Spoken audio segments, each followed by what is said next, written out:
Bien, je vous rappelle tout d'abord que les deux auditions de ce jour sont en format dit hybride. À la fois en salle de la commission et par visioconférence, car nous sommes en période de suspension des travaux de l'Assemblée et qu'il est souhaitable dans ces circonstances de permettre aux députés éloignés de Paris de pouvoir quand même y participer. Monsieur Pierre Moscovici, que nous auditionnons en sa double qualité de président du Haut Conseil des finances publiques et de premier président de la Cour des comptes, est entendu à la fois sur le rapport de la Cour des comptes sur l'exécution du budget de l'État pour l'année 2024, la certification des comptes de l'État par la Cour des comptes, l'avis du Haut Conseil des finances publiques sur le rapport annuel d'avancement relatif au plan budgétaire et structurel national à moyen terme que le gouvernement va présenter aux institutions européennes, l'avis du Haut Conseil, enfin, sur le projet de loi relatif aux résultats de la gestion et portant approbation des comptes de l'année 2024. On peut en particulier relever que dans l'avis sur le projet de loi de règlement, le Haut Conseil identifie un écart important entre le résultat de l'exécution et les orientations pluriannuelles de solde structurel. Le Haut Conseil déclenche en conséquence le mécanisme de correction prévu au 3 de l'article 62 de la LOLF, ce qui devra conduire le gouvernement à présenter soit les mesures permettant de retourner aux orientations de la loi de programmation des finances publiques, soit présenter une nouvelle loi de programmation conforme à la trajectoire du plan budgétaire et structurel à moyen terme. Je l'ai dit tout à l'heure, cette audition sera suivie à 13h30 de l'audition des deux ministres. L'ensemble de ces travaux permettront ainsi de préparer au mieux le débat en séance publique relatif au plan budgétaire et structurel à moyen terme qui aura lieu lors de la reprise des travaux en séance publique de notre Assemblée le mardi 29 avril en fin d'après-midi. L'audition du président Moscovici va donc très certainement enrichir notre réflexion à la perspective de ce débat en séance publique. Monsieur le Premier président, nous vous écoutons. Merci Monsieur le Président, Monsieur le rapporteur général, Mesdames et Messieurs les députés. Merci pour votre invitation dans ce format en effet hybride. Je m'apprête à vous présenter divers travaux. Le Président vient de rappeler qu'il s'agissait de 2 rapports de la Cour des comptes et de 2 avis du Haut Conseil. J'aimerais toutefois attirer votre attention sur un point, c'est que si le RBDE sur l'exécution de l'État et la certification de l'État portent uniquement, comme leur nom l'indique, sur les finances de l'État, les 2 avis du HCFP que je vais également vous présenter portent sur les finances de toutes les administrations, ce qui est un périmètre plus large, ce qui peut donner, non pas des confusions dans les chiffres, mais l'impression que les conclusions sont légèrement différentes, mais ceci explique cela. Nous tenons beaucoup à la publication de ces rapports et avis et à leur présentation devant vous, Mesdames et Messieurs les députés. C'est un moment important pour les débats publics. Il y a quelques jours, le ministre de l'économie a annoncé une révision à la baisse de la prévision de croissance pour 2025 de 0,9 à 0,7 points de PIB. Et les turbulences au niveau international pourraient enregistrer de nouvelles évolutions, comme l'a dit hier le Premier ministre. Ces éléments s'ajoutent aux fragilités initiales de notre trajectoire de moyen terme, déjà soulignée par la Cour et le HCFP ces derniers mois, mais elles ne doivent pas nous en faire dévier. Et si je n'avais qu'un mot à dire, je ne vais pas m'arrêter là bien sûr, c'est qu'il est impératif de respecter le programme structurel à moyen terme, le PSMT, à commencer par l'objectif de déficit de 5,4% en 2024. C'est une question de crédibilité, de souveraineté, de soutenabilité pour la France. Je remercie toutes celles et ceux qui sont à mes côtés, nombreux, qui ont participé à la confection de ces avis et rapports. À côté de moi, vous avez la présidente de la première chambre, Karine Corby, et Nicolas Carnot, qui est le nouveau rapporteur général du Haut Conseil des finances publiques. Je vais débuter mon propos par la présentation du rapport sur le budget de l'État en 2024, le RBDE, qui, comme son nom l'indique, porte uniquement sur le budget de l'État. En février dernier, je vous présentais notre rapport sur la situation d'ensemble des finances publiques. Il qualifiait l'année 2024 comme celle d'une dérive inédite des finances publiques, principalement en raison d'une forte dynamique des dépenses des collectivités locales et des dépenses sociales. Le constat était un peu plus nuancé s'agissant de l'État, et notre rapport publié aujourd'hui le confirme.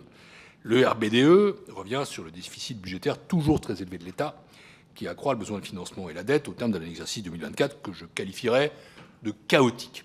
Dans ce contexte, le déficit budgétaire de l'État a atteint 156 milliards d'euros en 2024.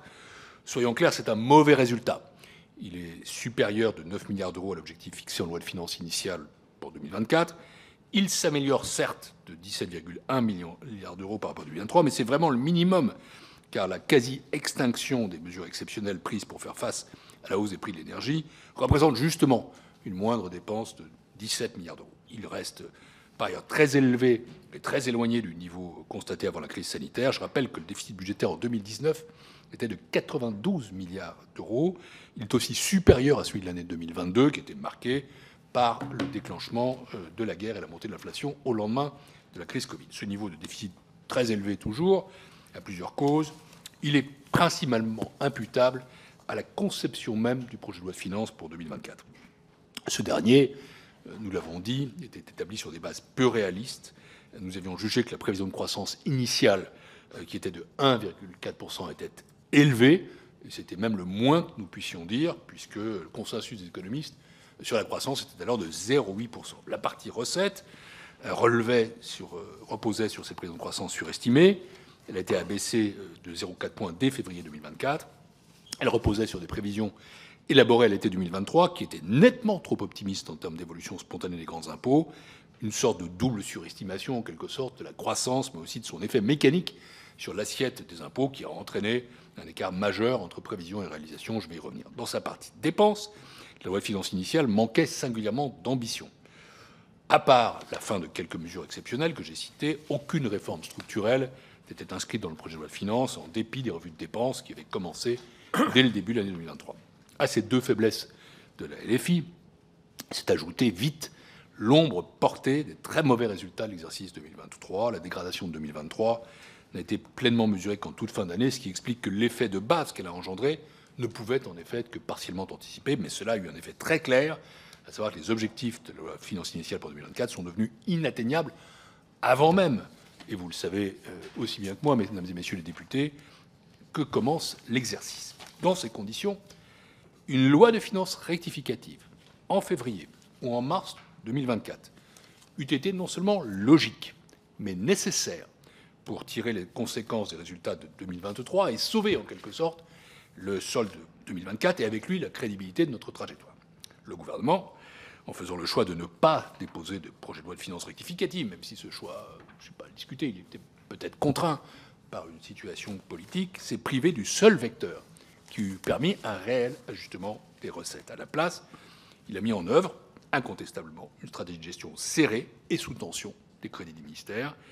Il a notamment pris deux décisions un peu contradictoires. D'un côté, l'annulation de 10 milliards d'euros de crédits en février 2024 et quasi simultanément en mars 2024, le report entrant de 16 milliards d'euros de crédits. C'est ce qui nous fait caractériser dans le rapport l'année 2024 de gestion un peu erratique et de pilotage à vue en matière de crédit budgétaire. Par la suite, la succession que vous connaissez de reports, de gel, de surgel, de rabots a donné, c'est vrai, des résultats visibles en termes de maîtrise des dépenses, mais l'économie in fine n'est pas pérenne. Et j'y reviendrai. La conséquence de ce déficit toujours très élevé, c'est un besoin de financement et une dette de l'État qui continue d'augmenter et qui atteignent des niveaux toujours plus préoccupants. Le besoin de financement de l'État atteint 305 milliards d'euros en 2024, supérieur de 85 milliards d'euros avant la crise sanitaire. Dans ce contexte, l'encours de dette continue d'augmenter. C'est mécanique, avec un déficit permanent et toujours croissant à financer. À la fin de l'année 2024, l'encours total de la dette de l'État a atteint 2602 milliards d'euros. Il a donc progressé de 1075 milliards d'euros en 10 ans, de près de 780 milliards d'euros depuis 2019. C'est colossal et ça pose la question du coût de cette dette dans un contexte de taux d'intérêt plus élevés. De surcroît, vous savez qu'est intervenue une dissolution de l'Assemblée qui a été sanctionnée par les marchés avec une augmentation des intérêts décaissés de près de 5 milliards d'euros pour atteindre 46,5 milliards d'euros. Je ne parle que de l'État, bien sûr. Je rappelle à cet égard que la dernière mesure des taux français à 10 ans était de 3,26%, que le spread avec l'Allemagne est toujours à près de 80 points de base. Nous ne sommes plus dans une décennie miraculeuse quand les taux baissaient tellement que la dette augmentait sans que son coût se ressente. C'est tout l'inverse aujourd'hui. Et ça va aller en s'accélérant. Je mets ça dans votre viseur, mesdames et messieurs les députés. On en parle moins que du déficit, qui correspond à la nouvelle dette. Mais d'ici 2030, l'État devra avoir renouvelé 50% de son encours. C'est 1 300 milliards d'euros. Et il le fera à un taux d'intérêt qui sera très supérieur à celui qui avait été émis il y a 10 ans. Et donc, ça aura un impact sans aucun doute sur le service de la dette. Notre rapport analyse ensuite plus finement les composantes de ce solde. Je débuterai par les recettes fiscales. Après une nette baisse de plus de 7 milliards d'euros en 2023, elles augmentent légèrement en 2024, ce qui les porte à 325,7 milliards d'euros. Progression à relativiser, qui est d'abord très modeste, puisqu'elle est inférieure à la croissance du PIB, et qui est tirée uniquement par des hausses d'impôts et non par une dynamique d'ensemble. Au-delà de cette relative progression par rapport à 2023, ce qui est surtout frappant à mes yeux, c'est que les recettes fiscales en 2024 sont, je ne vous apprends rien, très nettement inférieures aux prévisions de la loi de finances. Depuis 5 ans environ, des écarts importants sont constatés entre prévisions et exécution des recettes fiscales, mais les mauvaises surprises en matière de recettes ont particulièrement marqué ces 2 dernières années. Il y a notamment un écart considérable en 2024 qui provient de multiples facteurs. Je dirais qu'il s'explique, nous l'évaluons aux 2/5 par l'effet de base des mauvais résultats de 2023. Les 3/5 restants proviennent de l'optimisme des prévisions en LFI 2024. L'évolution spontanée plus faible que prévu a pesé sur les recettes fiscales nettes à hauteur de 19,2 milliards d'euros, dont 10,2 milliards d'euros sur le seul impôt sur les sociétés. Pour n'en citer qu'un, l'écart de prévision sur cet impôt est considérable. Il représente 17,8% de son produit final. En miroir, les mesures nouvelles de périmètre et de transfert de fiscalité ont permis d'augmenter les recettes fiscales nettes de 3,6 milliards d'euros en 2024, soit 5,6 milliards d'euros au-dessus de la prévision de la LFI pour 2024. J'ai déjà eu l'occasion de le préciser de votre commission d'enquête, dont les résultats ont été dévoilés hier. Il est inconcevable, à mes yeux, de conserver de telles incertitudes dans les prévisions qui sous-tendent nos trajectoires de finances publiques. Il faut impérativement revoir profondément notre façon d'élaborer nos prévisions. J'y reviendrai dans la présentation de l'avis du HCFP. Je dirais tout de même qu'une exigence de réalisme et même une forme de prudence doivent guider les prévisions macroéconomiques. On sait toujours que faire d'une bonne surprise, alors que les mauvaises surprises sont de plus en plus complexes à absorber. C'est une question de lucidité et de volonté politique. La volonté politique, c'est peut-être ce qu'on cherche pour réduire effectivement et durablement les dépenses de l'État au cours de l'année 2024. La normalisation du contexte économique à l'automne 2023 aurait dû conduire à une action résolue pour retrouver des marges de manœuvre budgétaires et intégrer les économies structurelles inspirées par les revues de dépenses déjà lancées par le gouvernement. Force est de constater que ça n'a pas eu lieu. Les dépenses de l'État ont certes diminué en 2024 de 11,3 milliards d'euros pour s'établir à 443,4 milliards d'euros, mais cette baisse s'explique d'abord par la résorption des dispositifs exceptionnels de soutien face à la hausse des prix de l'énergie pour 17,3 milliards d'euros et aussi par de bonnes surprises, notamment sur la charge de la dette, qui a diminué facialement, notamment grâce à l'inflation. En parallèle, les autres dépenses ont augmenté de 10,6 milliards d'euros, presque autant qu'en 2023. Donc je dirais que pour ce qu'on appelle le cœur de la dépense, c'est pas bon, pour être tout à fait clair. Au-delà de ces grandes masses, le pilotage que nous qualifions à vue du gouvernement et la gestion erratique des dépenses a permis d'annuler un total de 17,8 milliards de crédits sur l'année. Mais ces annulations ont en partie servi à compenser le dépassement de certaines dépenses à hauteur de 8 milliards d'euros. Seule la différence, soit près de 10 milliards d'euros, a permis de limiter l'ampleur du dérapage sans pouvoir toutefois l'empêcher. L'ensemble de nos analyses converge donc vers un impératif, toujours le même, que je ne cesserai de répéter et marteler jusqu'à ce qu'il soit finalement pris en compte. Il est urgent que l'exercice des revues de dépenses engagées début 2023 prenne enfin l'ampleur, la portée nécessaire pour enclencher une véritable révolution, en tout cas une profonde évolution de la dépense publique, qui permette de renforcer la qualité de cette dépense, qu'il étaye de manière crédible le projet de loi de finances pour 2026, dont la préparation, si j'ai bien compris, commence maintenant. Nous faisons d'ailleurs une recommandation en ce sens dans notre rapport, dans le contexte du plan d'action pour améliorer le pilotage des finances publiques annoncé par le gouvernement en mars. Il serait utile d'inclure dans les documents budgétaires pour chaque mission un tableau qui récapitulerait l'évolution de la dépense entre la loi de finances initiale de l'exercice et le projet de loi de finances pour l'exercice suivant, avec 3 facteurs: l'évolution tendancielle des dépenses, les dépenses nouvelles et les économies proposées. Ça a l'air simple comme ça, mais ça aurait le mérite de la lisibilité de la politique budgétaire qui doit reposer sur des choix explicites et transparents. Je pense que ce serait très utile à la représentation nationale. J'en viens à présent à la certification des comptes de l'État. La certification consiste à donner une opinion sur la régularité, la sincérité et la fidélité des comptes. C'est une prérogative de puissance publique déterminante pour apprécier la situation financière réelle de l'État et de la sécurité sociale. Comme vous le savez, la Cour consacre des moyens importants à cette mission consacrée par la LOLF. M. Soubeyran, derrière moi, pilote l'équipe en question. Elle donne l'assurance au Parlement, mais aussi plus largement à l'ensemble des citoyens, que les comptes de l'État sont bien réguliers, sincères et fidèles, comme exigé par l'article 47.2 de la Constitution.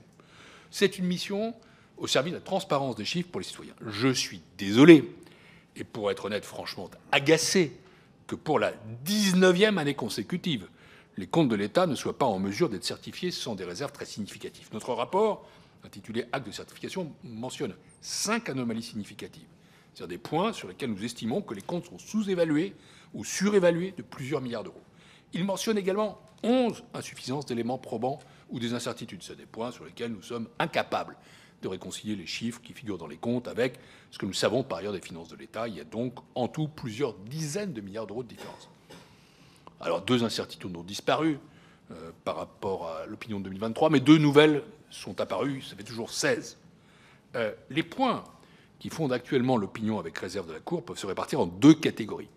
Ceux sur lesquels la fiabilisation des chiffres requiert d'importants travaux de l'administration, et ceux qui correspondent, il faut le dire, à un refus persistant de l'administration d'appliquer les principes et les normes comptables qui sont communément acceptés. C'est compréhensible que l'administration ne puisse pas mener de front tous les travaux importants qui permettent d'améliorer la fiabilité des chiffres, mais il est anormal qu'elle se refuse à corriger des anomalies de comptabilisation. J'aimerais vous faire part, mesdames et messieurs les députés, non pas de ma mauvaise humeur, mais de ma très mauvaise humeur, s'agissant des suites, ou plutôt de l'absence systématique de suites qui sont données à l'acte de certification que nous publions annuellement. Les réserves formulées par la Cour ne sauraient être prises à la légère ou contestées. Elles devraient au contraire faire l'objet de toute l'attention de l'administration pour les faire disparaître. En quelque sorte, là, nous jouons vraiment le rôle de commissaire aux comptes de l'État et de la sécurité sociale. Je ne suis pas quelqu'un qui a eu une longue expérience dans le privé, ce n'est pas mon ADN. Mais j'ai quand même suffisamment fréquenté d'entreprises pour imaginer une grosse entreprise, et nous sommes une très très grosse entreprise, dans laquelle le commissaire aux comptes refuserait de certifier les comptes, ça arrive, ou le ferait avec des réserves importantes, et où les organes de gouvernance de la boîte diraient on s'en fiche. C'est bien ce qui se passe là. Ça n'est pas possible. Et dans ces conditions, je dois dire que la Cour s'interroge vraiment sur l'évolution de sa position à l'occasion des comptes de 2025.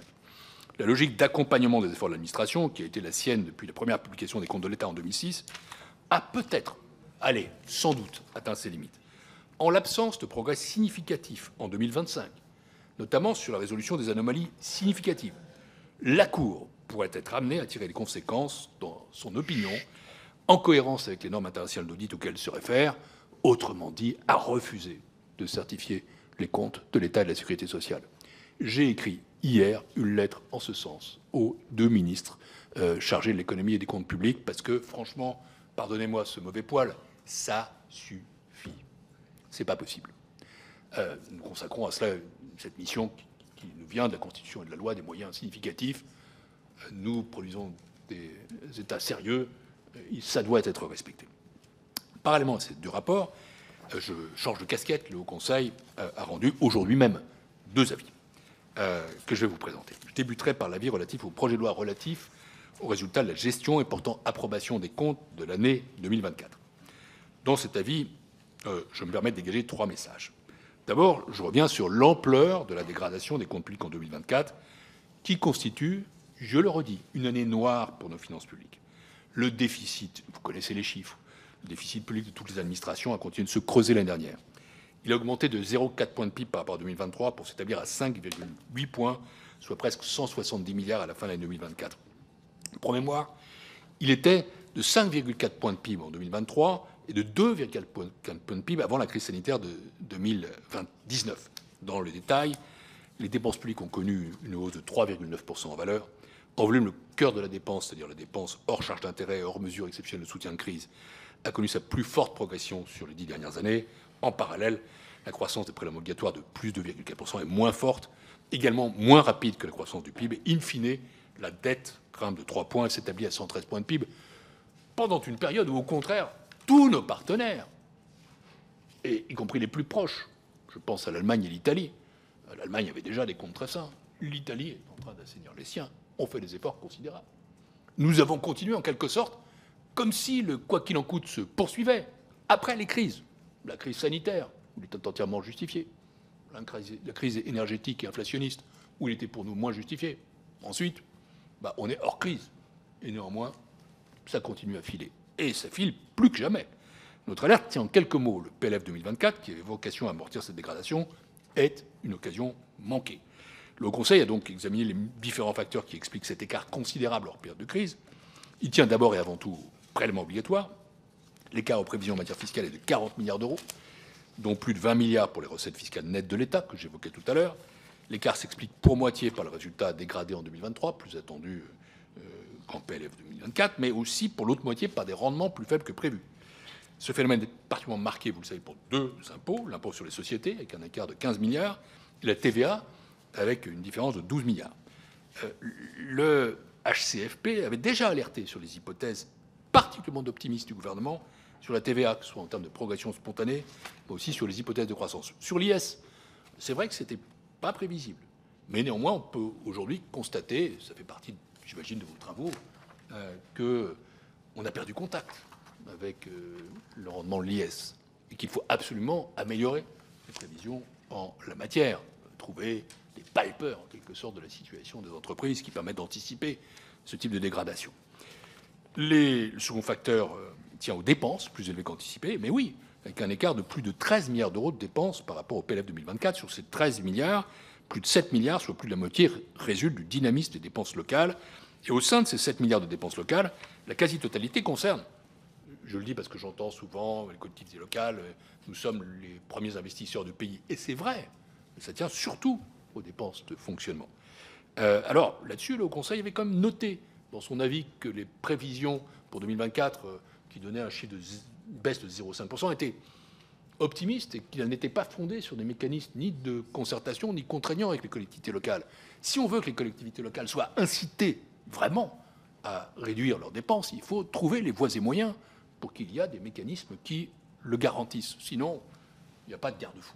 Voilà le constat. En résumé, l'aggravation très préoccupante de nos finances publiques nous retarde dans le redressement de notre trajectoire, malgré la gravité de la situation et l'entrée de la France, vous le savez, en procédure pour déficit excessif au titre de l'année 2023. Le second message, c'est le déclenchement du mécanisme dit de correction prévu par la loi organique sur les lois de finances. Vous le savez, et je le rappelle, lorsque le déficit structurel au cours de l'exercice est supérieur de plus de 0,5 points de PIB à la cible prévue par la LPFP, l'écart doit être considéré comme important au sens de la LOLF et le mécanisme de correction doit être activé. C'est manifestement le cas pour l'exercice 2024, puisque l'écart entre le déficit structurel réalisé de 5,2 points de PIB et le déficit structurel prévu par la LPFP de 3,7 points s'élève à 1,5 points. Par ailleurs, en 2024, les circonstances exceptionnelles reconnues par le pacte de stabilité et de croissance, qui prévalaient après la crise, ne s'appliquaient plus. C'est ce qui explique d'ailleurs l'entrée de la France en procédure pour déficit excessif. L'activation de ce mécanisme de correction, théoriquement, contraint le gouvernement à présenter des mesures pour réduire de façon significative le déficit structurel et revenir aux objectifs de la LPFP. On est quand même obligé de constater que la trajectoire de la LPFP est devenue obsolète en réalité dès sa première année d'entrée en vigueur, compte tenu du dérapage majeur des finances publiques en 2023. Les effets de ce mécanisme risquent donc d'être virtuels, ce qui montre une faille dans notre gouvernance. En vérité, ce n'est pas du côté du mécanisme de correction qu'il faut trouver les voies et moyens. Il serait utile que le gouvernement présente une nouvelle loi de programmation conforme à la trajectoire du PSMT. D'ailleurs, je ne méconnais pas les difficultés pour ce faire, mais je suis là pour remplir, là encore une fois, notre mission au terme de la loi organique. Enfin, troisième message important de notre avis sur ce PLRG, le Conseil a examiné pour la première fois la présence de biais sur les prévisions macroéconomiques et de finances publiques, en application de la loi organique modifiée en 2021 et de la loi du 6 décembre 2021 portant diverses dispositions relatives au Conseil des finances publiques que vous avez votées. Nous avons apprécié les écarts aux prévisions sur 20 ans. Le premier constat est celui d'un biais positif dans les prévisions de croissance du gouvernement, notamment sur la consommation des ménages. En moyenne, hors les années de crise 2009, 2020, 2021, la prévision de croissance du gouvernement est supérieure de 0,4 points de PIB à la croissance réalisée. Je me félicite que ce biais soit légèrement réduit depuis la création du HCFP à 0,3 points de PIB depuis 2014. Et donc, ça incite le gouvernement à plus de réalisme dans ses prévisions. Mais la prévision du gouvernement reste quand même un peu optimiste en moyenne, et ça montre qu'on ne peut pas en rester là, qu'il faut améliorer, c'est l'objet de votre commission d'enquête, les conditions de prévision.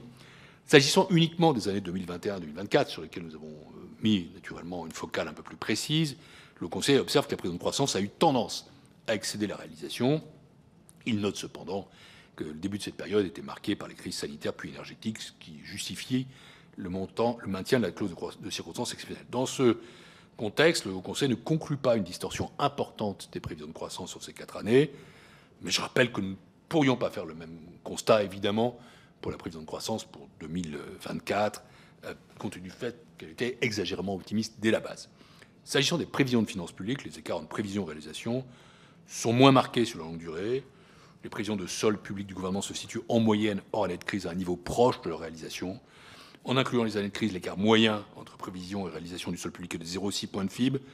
Toutefois, en l'absence de crise majeure, l'écart a été très élevé, encore une fois sur les 2 dernières années, 0,5 points en 2023, 1,4 points de PIB en 2024, ce qui montre leur caractère quand même assez extraordinaire, au sens propre du terme extraordinaire.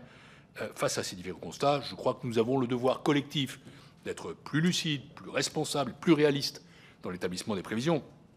C'est un exercice très difficile, personne ne le nie. Nous devons ouvrir le capot des mécanismes que nous utilisons. Nous devons nous interroger sur la performance et sur l'adaptation au contexte particulier de ces prévisions aux dernières années, au contexte des dernières années. À minima, il faudrait engager des études pour consolider les modèles de prévision, non seulement modèles en matière d'impôt sur les sociétés, d'impôt sur le revenu, de TVA, mais aussi sur les autres recettes fiscales de l'État. Le poids de ces dernières augmente, alors que l'État ne perçoit désormais qu'une part minoritaire des recettes de TVA, le reste étant transféré. Mais ça n'explique pas tout. L'indépendance des prévisions en France doit être aussi mieux garantie de manière systémique. J'ai cru comprendre que ce n'était pas totalement la conclusion de la commission d'enquête, pas totalement la vôtre, Monsieur le Président. Je me permets ici d'exprimer l'opinion du Haut Conseil. Je crois, moi, très informé de ce sujet tout de même, puisque si les 12 dernières années, j'en ai passé 2 à Bercy, commissaire des finances, 5 à la Commission européenne comme commissaire en charge, 5 maintenant à la Cour des comptes, je crois qu'il faut libérer cet exercice de tout volontarisme excessif du gouvernement. Et quand je parle du gouvernement, je parle de tout gouvernement, parce que c'est une tendance assez naturelle, finalement, que de croire en ce qu'on fait et de vouloir le pousser en avant. Et je pense que ça rendra à l'administration sa capacité à travailler de façon sereine et objective. Et dans l'Union européenne, c'est le rôle précis des institutions budgétaires indépendantes, donc du HCFP en France, que de garantir la qualité des prévisions et de les tenir éloignées d'une forme d'hubris du politique, plus ou moins poussée, mais toujours un peu naturelle. C'est la raison pour laquelle je préconise, nous préconisons, parce que c'est la position du HCFP, pas la mienne personnelle, de renforcer son rôle pour le rendre plus contraignant. Il y a un éventail de solutions qui existent. Je suis pour ma part convaincu qu'un processus de validation des prévisions macroéconomiques et finances publiques du gouvernement par le HCFP devrait être instauré à minima selon un mécanisme de comply or explain. Ce qui veut dire que ce mécanisme, appliqué ou expliqué en français, permettrait en cas de réserve du Haut Conseil sur une prévision que le gouvernement soit tenu de la rectifier ou d'expliquer pourquoi, notamment devant vous, pourquoi il ne la modifie pas, dans un délai bien sûr compatible avec les délais parlementaires. On pourrait aller plus loin, mais c'est vraiment pour moi le minimum. En tout état de cause, il conviendrait également d'élargir et de renforcer le mandat du HCFP, ainsi que son accès à l'information. Il est nécessaire de lui laisser des délais réalistes. Je vais venir au dernier avis pour rendre ses avis, de supprimer son interdiction d'autosaisine qui restreint son accès aux informations les plus utiles. Je crois d'ailleurs que votre commission d'enquête, sur ce point-là, est arrivée aux mêmes conclusions en préconisant de renforcer l'information du Haut Conseil et du Parlement et de supprimer l'interdiction d'autosaisine du HCFP. Je considère que le Haut Conseil est avant tout, en la matière, un allié du Parlement et que s'appuyer sur lui permet d'avoir un avis objectif d'un tiers de conscience. Je ne comprends pas bien pourquoi garder le monopole à Bercy serait en la circonstance la solution la plus appropriée. Je plaide par ailleurs depuis plusieurs années pour étendre le mandat du HCFP une compétence d'analyse de la soutenabilité de la dette. Ça contribuerait, à mon sens, à renforcer la crédibilité du cadre des finances publiques. Ce serait par ailleurs totalement en ligne avec la nouvelle gouvernance européenne qui repose précisément sur cette analyse de soutenabilité. J'en termine par la 4e publication de notre journée, le second avis rendu par le Haut Conseil, celui sur le rapport d'avancement annuel, le RAA, du PSMT, le programme structurel de moyen terme. Vous voyez, on enjolive les sigles. Nous avons été saisis pour la première fois du rapport d'avancement annuel de ce RAA, qui a été adopté, le PSMT, en Conseil le 21 janvier dernier, qui est le document qui remplace l'ancien programme de stabilité. Je salue, au passage, le choix du gouvernement d'avoir saisi le Haut Conseil pour avis sur ce rapport, alors que les règles européennes ne l'imposaient pas. C'est une choix de transparence qui est salutaire, de la même manière que je m'étais félicité d'être saisi par le PSMT initial en octobre dernier. Toutefois, je parlais des conditions de travail du HCP, je regrette les conditions très dégradées dans lesquelles nous avons été sollicités pour rendre cet avis, dans des délais extrêmement réduits, de 6 jours, qui sont inférieurs au délai minimal de 7 jours pour d'autres avis, avec des changements de calendrier de dernière minute. Et évidemment, ça fragilise l'exercice de la mission du Haut Conseil. Il faudrait quand même qu'on puisse lui donner les bonnes conditions de travail pour être pleinement utile. Avant d'aborder le cœur des messages du Conseil dans cet avis, je souligne que le PSMT travaille d'abord sur la trajectoire de dépenses primaires nettes, dont le respect doit nous permettre de ramener le déficit sous le seuil de 3% du PIB en 2029, et que le HCFP fixe cette trajectoire pour toute la période 2025-2029, alors que les programmes de stabilité entérinaient après année les déviations constatées, ce qui manquait de crédibilité, ce qui veut dire en l'occurrence que le PSMT, ou plutôt le RA, est centré sur le suivi de l'exercice passé et sur l'exercice en cours, et ne fait pas de spéculation excessive pour l'avenir, et donc que les quelques informations de la 2025, mais j'en parlerai quand même, sont limitées. 4 grands messages. 1. Dans un environnement macroéconomique international incertain, la prévision de croissance de 0,7% n'est pas hors d'atteinte, même si nous soulignons l'accumulation de risques à la baisse. Le réalisme des prévisions macroéconomiques du gouvernement doit en effet être apprécié au regard d'un haut niveau d'incertitude pour 2025. Je ne fais pas de tableau ou dessin. Les annonces tarifaires, le contexte en Ukraine, l'escalade entre les États-Unis et la Chine, il y a beaucoup d'incertitudes. Dans ce contexte, le gouvernement a révisé sa prévision de croissance pour 2025 à la baisse, 0,7 points contre 0,9 précédemment, pour tenir compte de la situation internationale. Ce n'est pas hors d'atteinte, je le redis. On peut avoir 0,7. Je ne fais pas du tout la même observation que l'an dernier sur le 1,4. Pas du tout. Mais, tout de même, ça dépasse les prévisions annoncées par certains organismes, Rexocode et OFCE, que nous avons auditionnés, ainsi que celle du consensus des économistes. Par ailleurs, la croissance française est exposée à une accumulation de risques à la baisse en 2025, ce qui pourrait la fragiliser.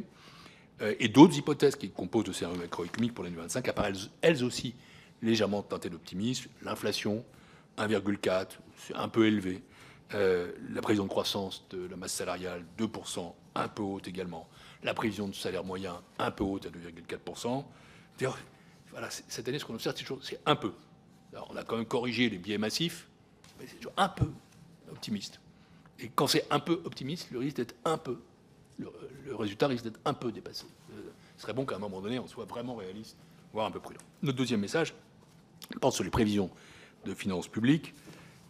L'objectif de déficit public de 5 points de PIB en 2025 peut être tenu, mais il est loin d'être acquis. Concernant les prélèvements obligatoires, le gouvernement prévoit une hausse de recettes de 2,1% en 2025, qui repose pour près de la moitié sur des mesures nouvelles instaurées cette année, à hauteur de 23 milliards d'euros, dont certaines sont réputées temporaires. L'autre moitié sur une prévision d'évolution spontanée des recettes un peu élevée, et l'abandon de certaines hypothèses de prudence s'agissant du rendement de certains prélèvements. Bref, nous estimons là-dessus que les marges de prévision en recettes apparaissent limitées et que les rendements des prélèvements obligatoires seraient directement exposés en cas de concrétisation de risques macroéconomiques, mauvaise surprise. Donc là, il nous semble que ça a été mieux évalué que l'an dernier, mais c'est un peu optimiste. S'agissant de la prévision des dépenses, on table sur une progression de 1,3% en volume, moins élevée qu'en 2024, qui ne permettrait pas tout de même de réduire le poids des dépenses publiques dans le PIB. On est obligé de constater que c'est vraiment sur l'État que la dépense est contenue, à 0,5 points en volume. Et il y aura des renforcements de cela avec la loi de finances, avec les nouvelles mesures de gel annoncées. Ça laisse peu de marge de manœuvre à l'État pour le financement des dépenses imprévues, par exemple pour le secteur de la défense, où le Premier ministre a annoncé un effort de quelques 3 milliards d'euros supplémentaires pour l'année prochaine. En résumé, l'ajustement du déficit public de 5,8 à 5,4 requiert une stricte maîtrise des dépenses, directement pilotable par l'État, des dépenses sociables, mais aussi que le ralentissement récent des dépenses locales se poursuive. Donc c'est un peu optimiste. Disons qu'en tout cas, c'est tenable, mais que c'est vraiment... il y a des risques là aussi. En conséquence, la dette publique progresserait encore de 3 points de PIB en 2025 pour atteindre un ratio de plus de 116 points de PIB qui est économiquement et moralement insoutenable. Comme le disait le Premier ministre hier, on ne peut pas faire surporter aux générations actuelles et futures nos dépenses de tous les jours. J'en arrive au troisième message de notre avis, sur le rapport d'avancement du PSMT, qui porte sur le respect, ou plutôt le non-respect de la trajectoire de croissance de la dépense primaire nette, qui est un engagement à l'égard de l'Europe. Je constate que le taux de croissance de la dépense primaire nette est prévu à 0,9 points en valeur en 2025, tandis que le Conseil plafonnait cette hausse à 0,8. C'est un peu plus. Et il nous semble que que le gouvernement devrait respecter strictement la limite d'évolution annuelle en 2025. Enfin, dernière observation, le Conseil s'est penché sur la trajectoire du PSMT pour les années 2026-2029, malgré les informations assez logiquement limitées dont nous disposons pour ces années. Nous faisons un double constat. D'abord, la trajectoire de diminution du déficit sous le seuil des 3% du PIB à l'horizon 2029 requiert des efforts qui devront être répartis sur l'ensemble des administrations publiques. D'autre part, le respect de cette trajectoire nécessite la mise en œuvre de réformes et d'investissements qui sont nécessaires au soutien de la croissance et de l'emploi. Compte tenu des nombreux aléas que j'ai mentionnés, l'exercice de prévision économique pour les prochaines années appelle à beaucoup de modestie, a fortiori à un horizon de moyen terme. Le scénario de PIB potentiel qui est présenté, 1,2% jusqu'en 2028, 1% en 2029, nous apparaît raisonnable. Je rappelle qu'en théorie, nous n'avons pas le choix sur les réformes, que les réformes sont la condition de certaine flexibilité dont la France bénéficie pour son PSMT actuel, notamment la période étendue à 7 ans pour lisser les efforts à venir, donc il faut les poursuivre. S'agissant du scénario de finances publiques, le déficit continuerait de baisser jusqu'à moins de 3% en 2029. En revanche, le ratio d'endettement continuerait de s'accroître en 2026 et 2027 et son infléchissement ne débuterait qu'à partir de 2028. C'est un scénario qui permet de garder à peu près le contrôle des finances publiques tout en finançant les investissements prioritaires sans affecter notre potentiel de croissance. Mais le Haut Conseil réitère ses précédentes alertes. Les mesures nécessaires à l'atteinte de ces objectifs particulièrement exigeants restent entièrement à préciser et crédibiliser. Et vu l'ampleur des économies nécessaires, ne vous y trompez pas, mesdames et messieurs les députés, les efforts doivent être continus et renouvelés chaque année. Les ajustements structurels à réaliser sont considérables. C'est 0,9 points en 2026, c'est 0,7 points par an jusqu'à la fin de la période. Pensez aux efforts qui sont faits pour passer de 5,8 à 5,4 cette année. Et donc, c'est un challenge, un défi. Mais je ne cesserai de le marteler et de le répéter, nous n'avons pas le choix. Cette trajectoire que je sais compliquée, que nous savons fragile à plusieurs écarts, doit impérativement être respectée. Il faut en franchir chaque marche, année après année, bien que chacune d'entre elles soit très abrupte. Je voudrais juste rappeler quelques principes, étant entendu qu'en démocratie, ce n'est pas une institution indépendante de fixer les objectifs, les voies, les moyens pour respecter notre trajectoire budgétaire. C'est à vous-même, mesdames et messieurs les parlementaires, en lien avec le gouvernement. Donc je me contente de quelques principes qui peuvent guider notre action collective. La lucidité sur notre situation tout d'abord, la nécessaire volonté politique de la traiter, qui semble réelle, enfin, l'alliance du réalisme et de la prudence, s'agissant des prévisions économiques de notre trajectoire, l'indispensable révolution de la dépense publique, enfin, qui requiert des économies intelligentes et structurelles, ni tronçonneuses, ni rabots. Les coups de rabot sont rarement efficaces et jamais constructifs. Je me tiens maintenant à votre disposition pour répondre à vos questions, en vous remerciant Merci de votre Pierre patience Moscovici. et attention. C'était long, mais c'était nécessaire puisque vous aviez plusieurs sujets à nous communiquer.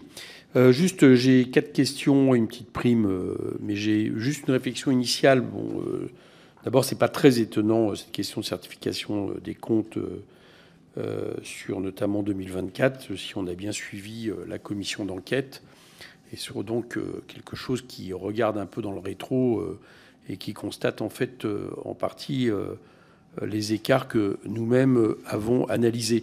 Juste par rapport à la réflexion que vous aviez sur les propositions, moi, au contraire, je ne nie pas du tout le rôle du politique dans les prévisions que je trouve optimistes. Mais par contre, j'en tire pas la même conclusion que vous. C'est-à-dire que je pense que le rôle du politique, c'est surtout de s'être trompé sur les effets de sa politique économique. Et c'est surtout ça qui explique cette différence d'écart. On peut rajouter effectivement, à un moment donné, le fait d'avoir voulu enjoliver la situation par rapport à telle ou telle échéance électorale ou tel examen du budget à l'Assemblée. Mais principalement, je crois que ce qu'il faut interroger, c'est la politique économique menée. Enfin, en tout cas, c'est mon interprétation et ce qu'on en tirait et ce qui explique avant tout le problème. Et j'allais dire j'en tire moi la conclusion que ça doit être davantage challengé, ça c'est sûr. C'est-à-dire qu'il doit y avoir la possibilité que ce soit pour le HCFP, mais j'allais dire aussi l'Assemblée, de pouvoir, j'allais dire, interpeller de manière plus presque réglementaire le gouvernement et d'avoir des réponses à partir du moment où les chiffres constatés ne correspondent pas à ceux avancés par le gouvernement. Ça, je crois que ça serait absolument nécessaire. Mais le fait que ça soit une institution indépendante qui, quelque part, donne les chiffres, n'abrite pas complètement l'idée qu'il puisse y avoir, au départ, un angle idéologique par rapport à ces prévisions. Je veux dire, c'est ce que fait le gouvernement, c'est-à-dire la manière dont il interprète des chiffres en fonction d'une croyance dans sa politique. Personne, quelque part, n'en est exempté, pas plus l'Assemblée, si par exemple vous pratiquez ainsi, que même le HCFP. Il n'y a pas d'objectivité en la matière, il y a quand même à un moment donné un angle qui permet d'aborder la question budgétaire. Bon, les questions que je vais vous poser, la première, c'est pour l'exercice 2024, la Cour des comptes rappelle dans son rapport sur le budget de l'État que le dérapage du déficit s'explique par la politique de baisse des prélèvements obligatoires. Vous notez une véritable chute des recettes de l'État, notamment liée au transfert de TVA, alors que l'État perçoit désormais moins de 50% des recettes de cet impôt et qu'il s'agit du principal impôt de rendement indexé sur la croissance économique. Je vous cite, ces transferts fragilisent les recettes fiscales de l'État. En effet, la dynamique des recettes de l'État, plus 0,9%, est plus faible en euros courants que celle de l'activité économique, plus 3,5%. Elle est même en deçà de l'inflation. Ce constat est préoccupant. La croissance ne permet plus d'augmenter le niveau des recettes. Pire, elle baisse après la prise en compte de l'inflation. En parallèle, vous pointez le niveau alarmant des dépenses fiscales, 90 milliards d'euros, et soulignez l'urgence impérieuse de restaurer là aussi je vous cite, de mécanismes de frein et d'intégrer pleinement les mesures fiscales aux revues de dépenses. D'où ma question, ne pouvons-nous pas considérer que les mesures fiscales de ces dernières années sont responsables de ce décrochage entre les recettes et la croissance ? Depuis 2017, une succession de mesures ont effectivement été mises en œuvre en faveur des plus riches pour diminuer leur niveau de prélèvement. Je rappelle par exemple que 90% du bénéfice du PFU est concentré sur les 1% des plus riches, c'est le CPO qui le dit. Finalement, la dégradation du déficit ne s'explique-t-elle pas par l'absence des effets de ruissellement attendus? Donc ça, c'est ma premier bloc de questions. Deuxième question. Votre rapport est clair. En 2024, le gouvernement aurait dû déposer un PLFR. Je suis entièrement d'accord avec vous. En l'absence d'un tel texte, la Cour considère que le gouvernement s'est privé, je cite, du seul vecteur qui eût permis un ajustement des recettes et a déployé à défaut une stratégie de gestion serrée et sous tension des crédits du ministère. Le contenu du rapport sur ce point est vraiment intéressant puisque la semaine dernière, la ministre chargée des comptes publics a annoncé recourir en 2025 à ce même choix que vous regrettez. 3 milliards d'euros de crédits devraient effectivement être annulés prochainement et un surgel de 2 milliards d'euros va être mis en œuvre en plus de la mise en réserve initiale de 8,7 milliards. Alors qu'une fois encore, nous avons un problème de recettes, estimez-vous que ce choix risque de conduire de nouveau à un pilotage erratique des crédits, sans analyse des marges de manœuvre réellement disponibles et au prix de décisions parfois contradictoires? Là encore, pour aller vite, le gouvernement n'aurait-il pas intérêt à présenter un texte au Parlement pour éviter un nouveau dérapage des finances publiques? Et j'allais dire que je suis un peu inquiet avec cette idée qui consiste à geler. Ce n'est pas des annulations en tant que telles. Et puis à la fin, dans un projet de loi de fin de gestion, on fait un coup de rétro qui, à mon avis, pose problème parce que je pense qu'en réalité, il aurait dû être éclairé davantage par un PLFR. Troisième question. Dans son avis sur le rapport d'avancement annuel du plan budgétaire et structurel à moyen terme, PSMT, le HCFP a été moins sévère qu'en avril dernier. Pour autant, vous continuez de noter un optimisme, alors même que les travaux de la commission d'enquête présentés hier ont montré le rôle de cet optimisme dans la dégradation des comptes. Si la croissance a été révisée à 0,7%, vous notez qu'elle conserve, comme celle du PLF amendé, un caractère légèrement optimiste. En effet, la cohérence de cette hypothèse avec le fort ajustement budgétaire envisagé, plus 0,7 points de PIB et même plus 0,9 points de PIB en termes de solde structurel primaire, peut être questionnée. La prévision du gouvernement table en contrepartie sur une nette accélération de la demande intérieure privée, non détaillée dans les éléments présentés, et un effet multiplicateur de l'ajustement de l'ordre de 2 tiers.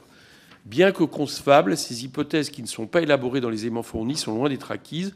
Devons-nous comprendre que le gouvernement n'a pas complètement j'ai compris que vous pensiez que ça s'était amélioré, retenu les leçons d'exercices 2023 et 2024 et que de nouveaux écarts importants risquent d'être constatés. Et enfin, dernière question, l'avis du HCFP sur le rapport annuel d'avancement relève que pour respecter le plan budgétaire et structurel national à moyen terme adopté pour la France et qui repose sur une période d'ajustement étendue à 7 ans, la contrainte sur le taux de croissance maximale de la dépense primaire nette devra être resserrée en 2026 à seulement 0,7% et qu'à l'inverse, l'évolution de la dépense primaire nette en 2025 sera légèrement supérieure à celle requise par la Commission, 0,9 contre un plafond de 0,8. Il s'inquiète en conséquence du fait que ce léger dépassement en 2025 réduise la marge de précaution de la France vis-à-vis de ces nouvelles règles, d'où la question, au-delà de cette inquiétude, faut-il en déduire que la France pourrait être ainsi à court terme susceptible de méconnaître les exigences de la procédure pour déficit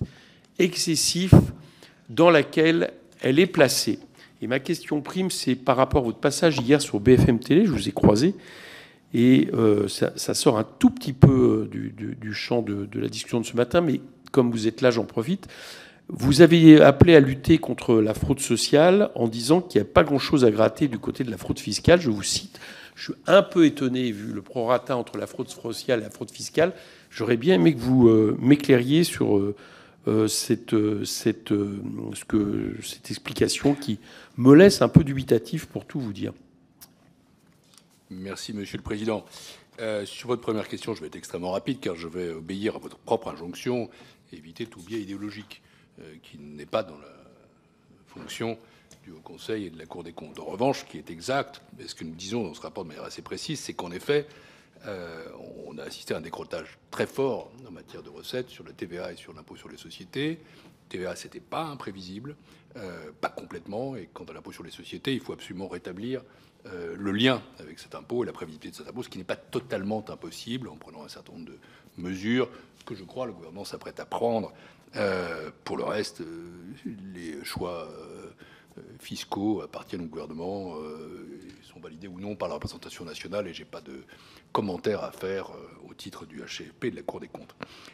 Pour ce qui est d'un PLFR, nous estimions en effet que c'était le seul vecteur possible pour permettre un ajustement structurel, notamment sur les recettes. Et c'est pour cela que nous nous permettons de l'écrire sur 2024. Il eût vraiment fallu un PLFR en février ou en mars. C'était indispensable dès lors qu'on a connu à ce moment-là les résultats de la gestion 2023. Alors ensuite, qu'est-ce qui s'est passé? C'est pour ça qu'on parle de gestion erratique, et un peu de pilotage à vue. C'est qu'après, incontestablement, et c'est l'argumentation du gouvernement, elle se défend, il y a eu un pilotage serré de la dépense publique. Mais il a été fait à coup de gel, surgel, annulation, plutôt l'utilisation du rabot, qui n'est jamais la plus intelligente et surtout qui ne permet pas, in fine, de dégager des économies pérennes. Alors, pour cette année, c'est exact. Nous estimons que la situation, vous me demandez, c'est une autre question, est-ce que le gouvernement a pris en compte les leçons des années passées? En très grande partie tout de même. Et notre avis n'est absolument pas de la même tonalité que celui d'il y a un an sur le programme de stabilité, où je rappelle que nous soulignons l'absence de crédibilité et même l'incohérence des prévisions qui avaient été faites à l'époque. Ça ne tenait pas la route, ça ne volait pas, hein, en rien.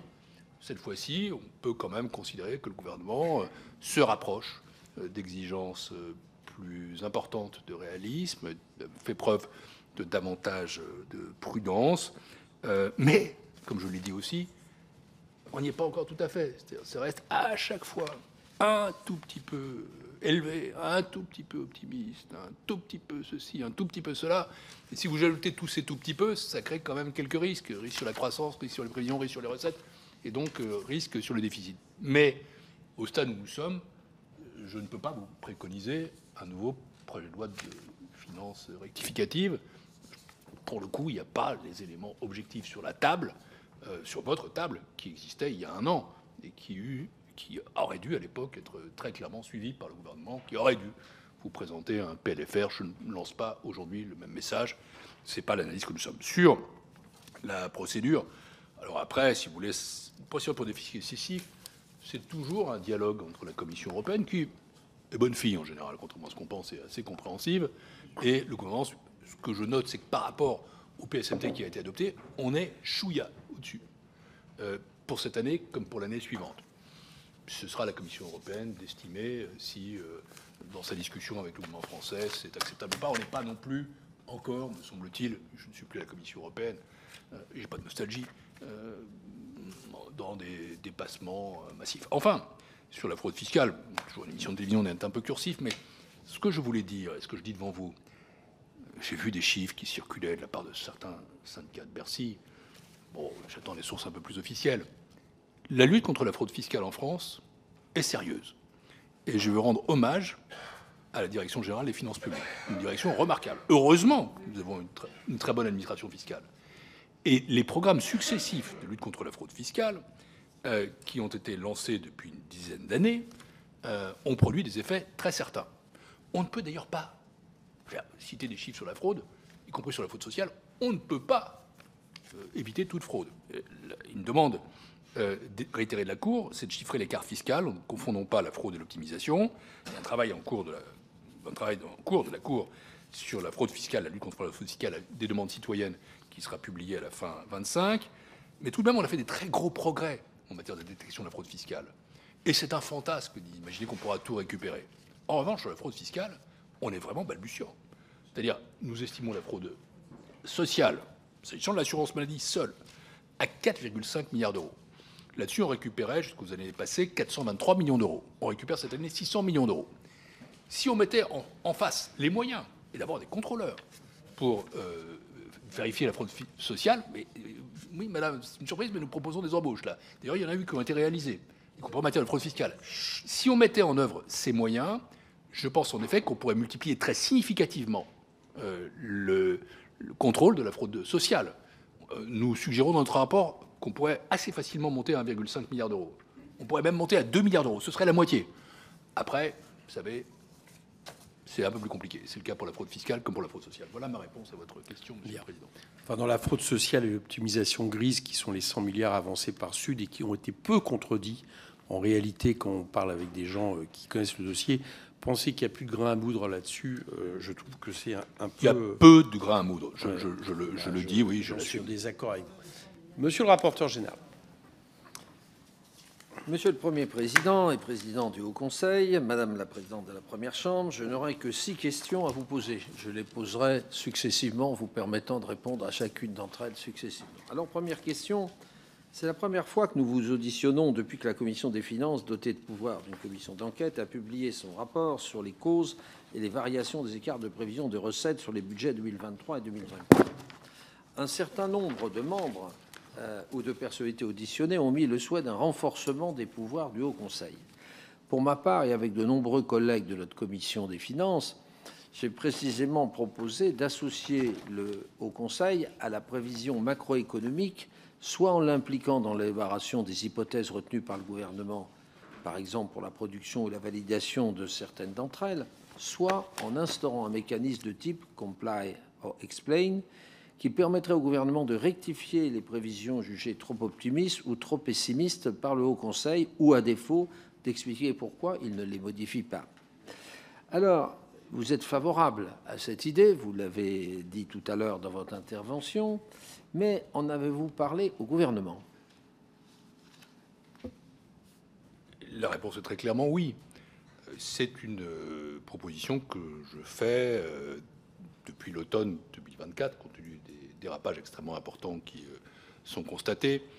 Et je la fais non pas par je ne sais quelle frénésie bureaucratique ou par une volonté de pouvoir du Haut Conseil, simplement parce que je crois qu'elle est nécessaire. J'observe ce qui se passe dans d'autres pays. Et je pense très sincèrement, et pour l'avoir pratiqué, ayant été haut fonctionnaire, ayant été ministre des Finances, ayant regardé ça de l'extérieur, qu'il y a une dynamique, dans certains cas, qui peut être naturelle, mais qui est vicieuse, en quelque sorte. C'est un cercle vicieux entre le politique et l'administratif. Le politique, un bon politique croit toujours en ce qu'il fait. Donc, oui, il vaut mieux quand même. On ne fait pas ça par... Vous avez tous vos convictions, vous y croyez. Donc, on a toujours cet effet à penser que ça va produire des effets assez positifs. Un petit peu plus positifs que la réalité, voire parfois beaucoup plus positifs. C'est la différence qui sépare l'optimisme de l'insincérité. Mais je ne vais pas y insister. Il ne faut pas que ce soit trop positif. De l'autre côté, l'administration, elle est loyale. Et donc, elle entre souvent dans une interaction assez proactive avec le politique. Je pense qu'il faut faire entrer un troisième élément dans la pièce. Alors, ça peut être le cercle de prévisionnistes. C'est une proposition qui est faite par Bercy d'ailleurs. Ça doit être aussi le Haut Conseil dont c'est son rôle. Et là, en l'occurrence, je le redis, je pense que nous serions en quelque sorte à votre service, à votre aide. Et imaginez une situation dans laquelle un gouvernement présente une prévision très élevée. À 1,4 quand le consensus est à 0,8. Le 1,4, c'est du doigt nous mouillé, pardonnez-moi. Mais je n'ai jamais vu et jamais entendu. C'est pour ça que nous avions, l'année dernière, été quand même assez froissés par ça. Une explication rationnelle, objective de comment on le fait. Nous aurions pu dire, je me mets dans cette situation-là, qu'en réalité, la prévision était à 0,8 et qu'elle pouvait aller jusqu'à 1. Voilà, j'imagine, hein, je fais de la politique fiction, mais en me basant sur un exemple comme assez concret. Je serais venu devant vous et j'aurais dit, non, 1,4, c'est pas possible, c'est 1. Vous seriez tourné à ce moment-là, dans le cadre du débat parlementaire, vers le gouvernement en disant, le Conseil dit 1, et vous demande de vous expliquer. Le gouvernement aurait été très en peine d'expliquer à des spécialistes aussi aigus que vous, et en particulier vous, monsieur le rapporteur général, que c'est 1,4 parce que ça ne vole pas, ça ne tourne pas. C'est comme ça que peut marcher ce mécanisme. Je pense qu'il est juste de bon sens. Voilà. Et évidemment, j'en ai parlé au gouvernement qui, évidemment, à ce stade, ne semble pas en avoir totalement tenu compte, puisqu'il privilégie plutôt, et je crois que c'est utile, l'amélioration des prévisions à Bercy, dont nous voyons d'ailleurs les premiers effets dans cet avis. Je ne veux pas le nier, mais je pense qu'une approche endogène n'est pas suffisante, qu'il faut une approche exogène, et que précisément le rôle d'une institution budgétaire indépendante est fait pour cela. Voilà pourquoi j'appuie totalement votre proposition, Monsieur le rapporteur, je veux bien que vous donniez toutes vos questions, parce que là, si on refait l'aller-retour comme hier, on va utiliser un temps qui va être compliqué après pour le suivi des autres rapporteurs. Donc je vous propose de revenir à une forme plus classique.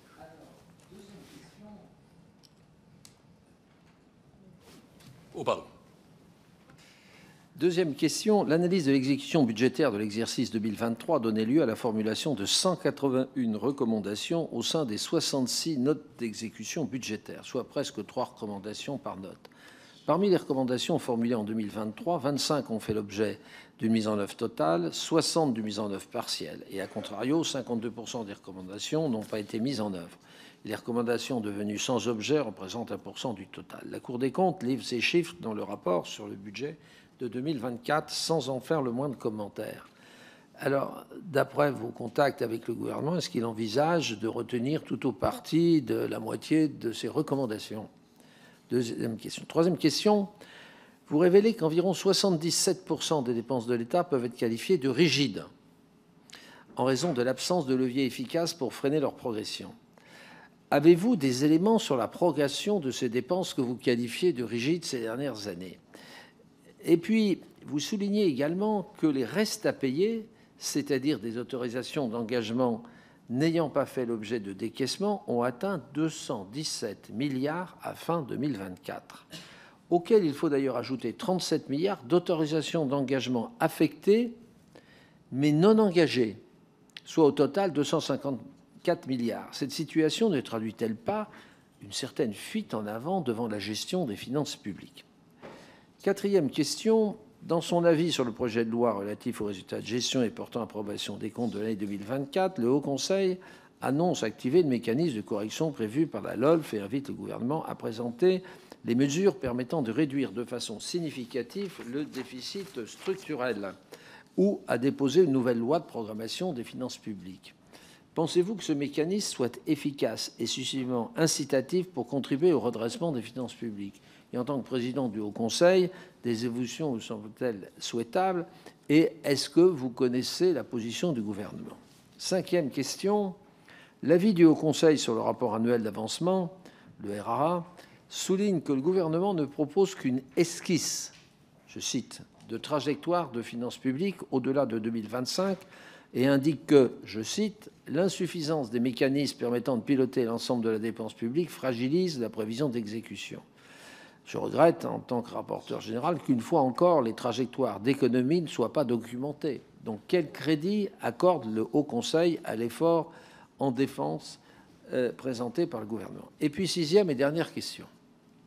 La Cour des comptes souligne que les dépenses fiscales, 90 milliards de mémoire, sont globalement sous-évaluées, et en particulier en matière de TVA, puisque à partir de 2024, les dépenses fiscales en matière de TVA ont été réduites de 9 milliards, passant donc de 20 milliards à 11 milliards, en la proratisant en fonction de la part de la sécurité sociale et des collectivités sociales dans le produit de la TVA, qui est devenu majoritaire, par parenthèse. Le gouvernement, d'après vos informations, envisage-t-il de modifier le projet de loi de finances pour 2026 pour tenir compte de ces observations de la Cour des comptes? Alors, je vais répondre rapidement à vos questions. La première sur les fameuses NEB, vous connaissez ça, les notes d'exécution budgétaire. En réalité, il n'y a pas de retour global sur les recommandations des NEB faites par le gouvernement. En revanche, elles sont suivies par chaque ministère et la Cour en assure bien sûr pour elle-même le suivi.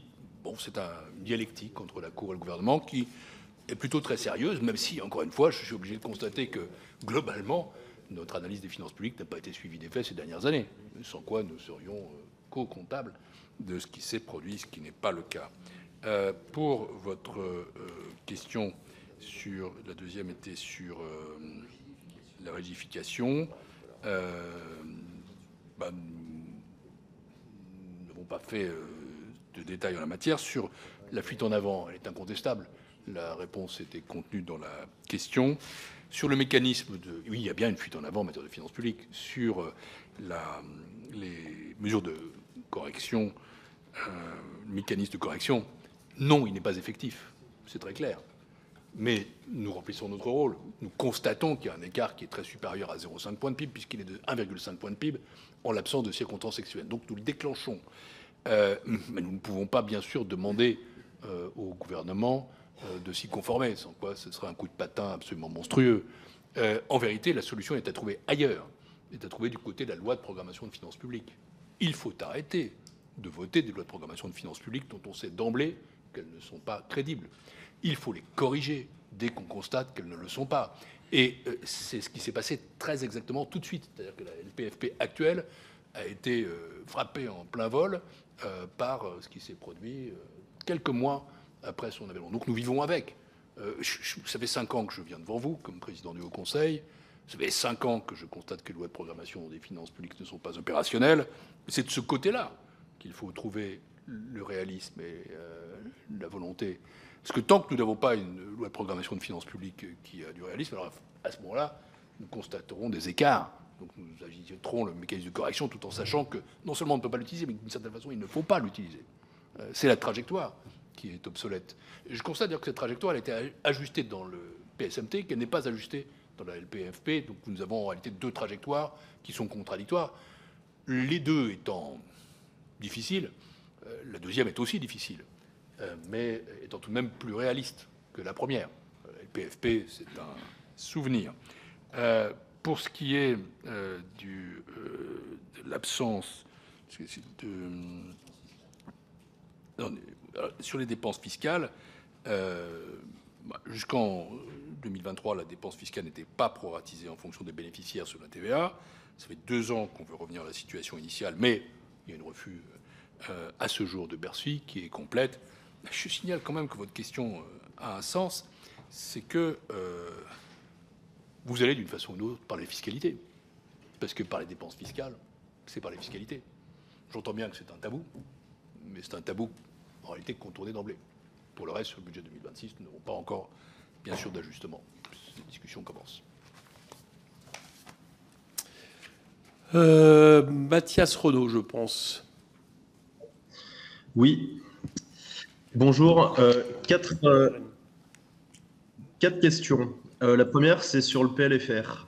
Vous avez fait le constat rétroactif qu'il aurait fallu un PLFR en 2024 au mois de février ou mars, sur à quoi on ne peut être que d'accord. Et d'ailleurs, c'est l'occasion de rappeler qu'on avait posé une motion de censure spontanée sur ce sujet. Mais la question, c'est faut-il un PLFR en 2025 et dans l'affirmative, à quelle échéance? Deuxième question, c'est est-ce qu'il n'y aurait pas intérêt pour la Cour des comptes à faire une projection en cours d'année 2025 sur l'évolution des charges d'intérêt, puisqu'on voit dans votre rapport qu'on est passé en intérêt de 41,5 milliards en 2023 à 46,5 milliards en 2024, et avec une alerte particulière pour les emprunts à court terme, BTF, puisqu'on passe de 500 millions d'euros en 2022 à 6,4 milliards en 2024, ce qui est assez considérable. Troisième question, vous faites le constat que les prévisions de croissance sont systématiquement surévaluées, et ce depuis 20 ans. Est-ce qu'en 2026, il ne faudrait pas passer au mot interdit, c'est-à-dire celui d'insincérité, le cas échéant, si ça continue? Et dernière question, est-ce que le Haut Conseil des finances publiques serait preneur d'une transmission obligatoire et systématique des prévisions de la Direction générale du Trésor lors du budget économique d'été? Voilà, dans l'amélioration et la meilleure prise en compte du HCFP dans le travail de préparation budgétaire que vous avez évoqué par ailleurs. Merci. Merci, monsieur le député. Sur le PLFR, je crois avoir déjà répondu. En vérité, pour l'année dernière, la situation de la nécessité d'un PLFR était évidente dès le mois de février et de mars. D'ailleurs, ça a été en débat, ça a été écarté. L'évidence n'est pas là à ce jour pour l'année 2025. Et donc, on verra, mais enfin, je ne le préconise pas. Autant il y a un an, on pouvait être extrêmement affirmatif, clair sur le sujet. C'était une décision politique que de le faire ou de ne pas le faire. Autant cette année, nous ne sommes pas encore dans une situation objective de cette nature, et je ne sais pas si nous y serons, je l'espère pas. Pour la projection, les prévisions de l'évolution des dépenses d'intérêt, je redis ici que je suis preneur d'analyse de soutenabilité de la dette par le HCFP qui permettrait d'avoir une projection non seulement sur l'année en cours, mais même à moyen terme de cette affaire. Pour ce qui concerne, je n'arrive pas à me relire. Sur l'insincérité. Alors, première chose, c'est une question à laquelle du rapporteur général, je n'ai pas répondu. Il n'est pas illogique, compte tenu de ce qu'est le PSMT, que les prévisions sur 2026 et les années suivantes soient moins détaillées dans le PSMT qu'elles le sont dans le PSTAB. Mais il y en a déjà pour 2026, et nous sommes amenés à constater que la trajectoire est entièrement à crédibiliser et à préciser, et que la trajectoire, la pente, est très forte. Et nous le notons dans notre avis. Il faut faire 0,9 points d'ajustement structurel en 2026, si on tient les 4,6, et il faudra faire 0,7 par an jusqu'au bout. Donc il faut s'attendre, ça je le dis, mesdames et messieurs les députés, dans votre diversité, à ce qu'il y ait des efforts à faire. Comment on les fait, ça c'est votre affaire, c'est le jeu démocratique, mais c'est là. Sur la sincérité, là aussi ça fait 5 ans que je m'exprime devant vous, en vous disant que je suis très prudent, voire réservé sur l'utilisation de l'insincérité. L'insincérité suppose l'intention de tromper, et elle entraîne, quasi ipso facto, l'inconstitutionnalité du projet de loi de finances. Nous ne l'avons jamais évoqué, et je pense que nous n'avons pas eu tort. C'est allé loin, tout de même. Puis, à telle ou telle occasion que vous devinez, débattre du sujet, sans le retenir. Pour vraiment qu'il y ait insincérité, il faudrait qu'il y ait des choses absolument scandaleuses, évidentes, qui soient constatées. Et donc ce n'est que dans cette situation-là que nous le ferions.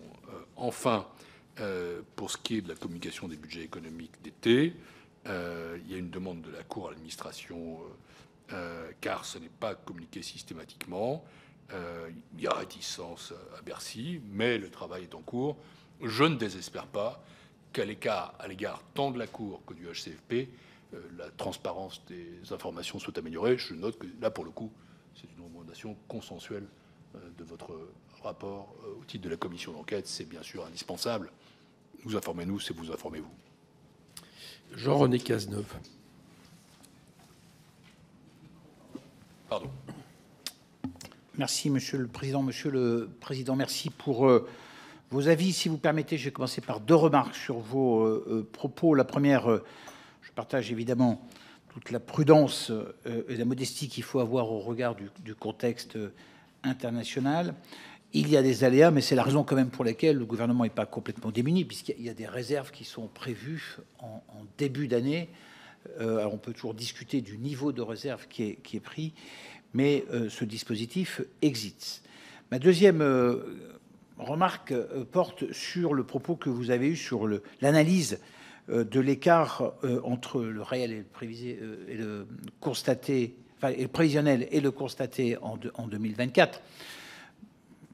Je lis toujours avec beaucoup d'attention les rapports de la Cour des comptes. Je vous encourage à relire précisément le résultat de la commission d'enquête, où les deux rapporteurs, pourtant de bords très différents, disent très clairement que c'est une défaillance technique lourde qui est à l'origine de ces écarts, et rien ne conduit à lire une faute politique. Et d'ailleurs, le volontarisme politique, tel que vous l'avez décrit, ne marche pas à tous les coups, en tous les cas, ne va pas dans le même sens, puisqu'en 21-22, les prélèvements obligatoires et le rendement des impôts avaient été sous-estimés.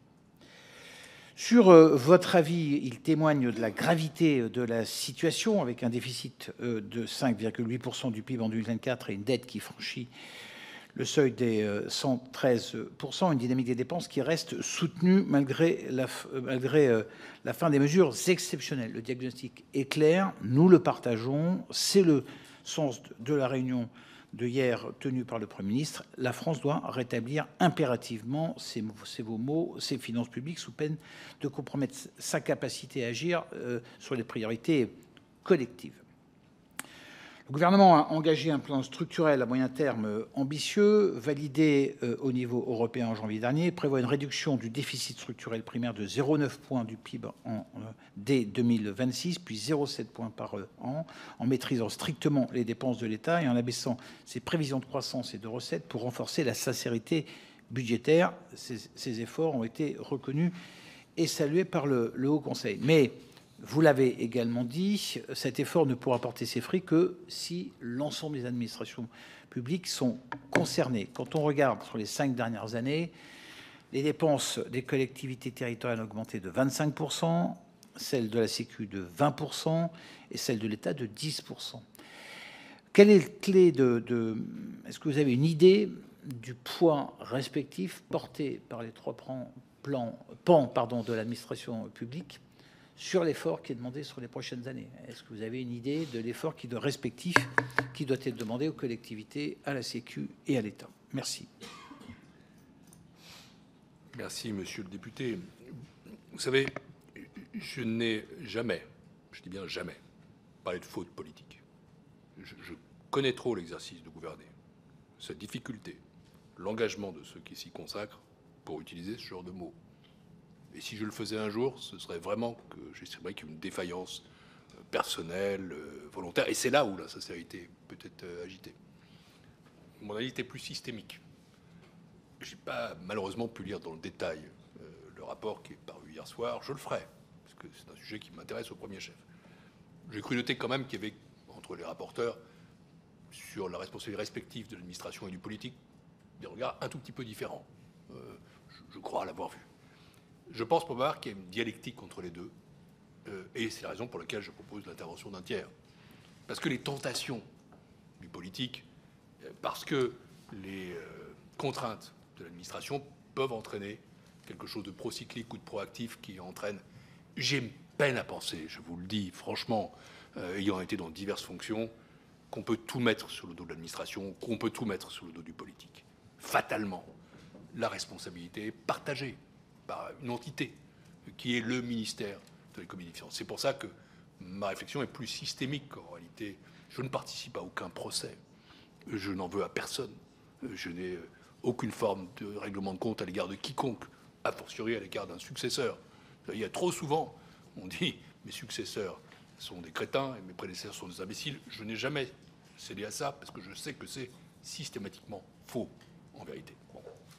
Après, sur votre question sur les administrations publiques, non, nous n'avons pas d'évaluation des contributions respectives. Ça revient à la préparation du budget, au débat entre vous-même, les parlementaires et l'exécutif, avec, si j'ai bien compris, une nouvelle méthode qui doit associer les partenaires sociaux, les collectivités locales elles-mêmes, dont le comité d'alerte d'hier, auquel j'étais invité, auquel je ne participe pas, car je souhaite que la Cour garde son indépendance complète, mais où le rapporteur général du Haut Conseil et le président de la section en cause étaient présents en tant qu'observateurs. Bon, c'est à vous de définir cette part respective. En revanche, Le message que j'ai porté et que je répète de la façon la plus claire, c'est que contrairement à ce qui s'est passé ces dernières années, l'effort ne peut pas et ne doit pas porter uniquement sur l'État, et en particulier sur ses dépenses de fonctionnement, qui doit être davantage partagé et toucher aussi les dépenses d'intervention. Nous ne parviendrons pas à la maîtrise de nos finances publiques sans que toutes les administrations publiques soient concernées. Dans quelle proportion? Vous aurez l'occasion d'en débattre. David Guiraud. Merci. Bon, Monsieur le Président, vous avez fait part de votre, je vous cite, très mauvaise humeur. On est deux. Moi aussi, je suis de mauvaise humeur quand je vous entends sur les comptes de l'État, parce que vous parlez du déficit des comptes publics. Le bilan économique du macronisme est certes une catastrophe pour la nation. Bon, mais ce qui m'énerve considérablement, c'est que vous nous parlez du déficit public. Hier, d'ailleurs, vous étiez même sur BFM TV pour nous dire toutes les économies, tous les sacrifices que doivent faire les Français. Alors, sauf sur la fraude fiscale, le président Coquerel, vous en avez parlé. Vous avez dit hier qu'il n'y avait, je vous cite, rien à gratter. C'est un peu étonnant parce qu'il y a quand même un rapport de la Cour des comptes, dont vous êtes le président, de fin 2023, qui dit, je cite, « La France ne dispose d'aucune évaluation rigoureuse de la fraude fiscale. » Donc moi, je vous demande sur quelle étude précise vous basez-vous pour dire publiquement et avec autant de sérénité qu'il n'y a rien à gratter sur la fraude fiscale. Enfin bref, vous parlez de beaucoup de choses, sauf quand même de l'éléphant qui est dans la pièce, c'est-à-dire qu'il y a 100 milliards d'euros de la TVA, premier impôt du pays, impôt douloureux pour les Français des classes moyennes et populaires, 100 milliards qui ne vont plus dans le budget de l'État, mais dans les budgets de la sécurité sociale et des collectivités pour compenser des suppressions d'impôts et des cotisations pour les plus riches et les grandes boîtes. Le président Coquerel vous a interrogé là-dessus, vous avez répondu, je vous cite, « Je vais éviter ce qui est idéologique ».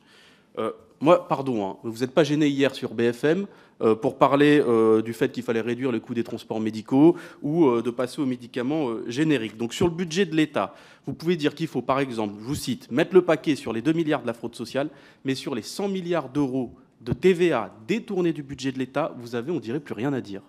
Vous n'avez rien à contrôler, rien à évaluer. Il n'y a pas un abus, pas une fraude. Il n'y a pas une utilisation qui serait mauvaise ou pas très saine de l'argent public. Il n'y a rien. Rien. Vous avez fait une recommandation dans votre rapport. D'ailleurs, elle est bonne, on vous suit là-dessus. C'est la recommandation numéro 3, si je ne me trompe pas, réintégrer l'ensemble des dépenses fiscales relatives à la TVA, y compris pour les parts attribuées à d'autres administrations publiques que l'État dans le montant total des dépenses fiscales figurant dans le projet de loi de finances. Ça serait utile parce qu'effectivement, ça nous permettrait de nous rendre compte publiquement, notamment à l'ensemble des Français, des sommes qui sont en jeu, c'est-à-dire plus de 100 milliards d'euros qui sont détournés. Mais je suis désolé, quand vous dites notamment aux Français sur des chaînes publiques qu'il faut se préparer à faire des efforts, il faut aussi commencer par vos services. Monsieur le Président. Alors, j'allais dire que je suis de bonne humeur, parce que pour la première fois, je ne vous vois pas de dos. Et ça fait plaisir, parce que tourner le dos systématiquement, poser des questions, je me dis depuis des années que c'est d'une grossièreté absolument Parce que sans nom. c'est sa place, hein. Faut remarquer. Oui, mais quand on veut poser une question, on se tourne. Il n'y a jamais personne en face. Donc, non, mais, pardon.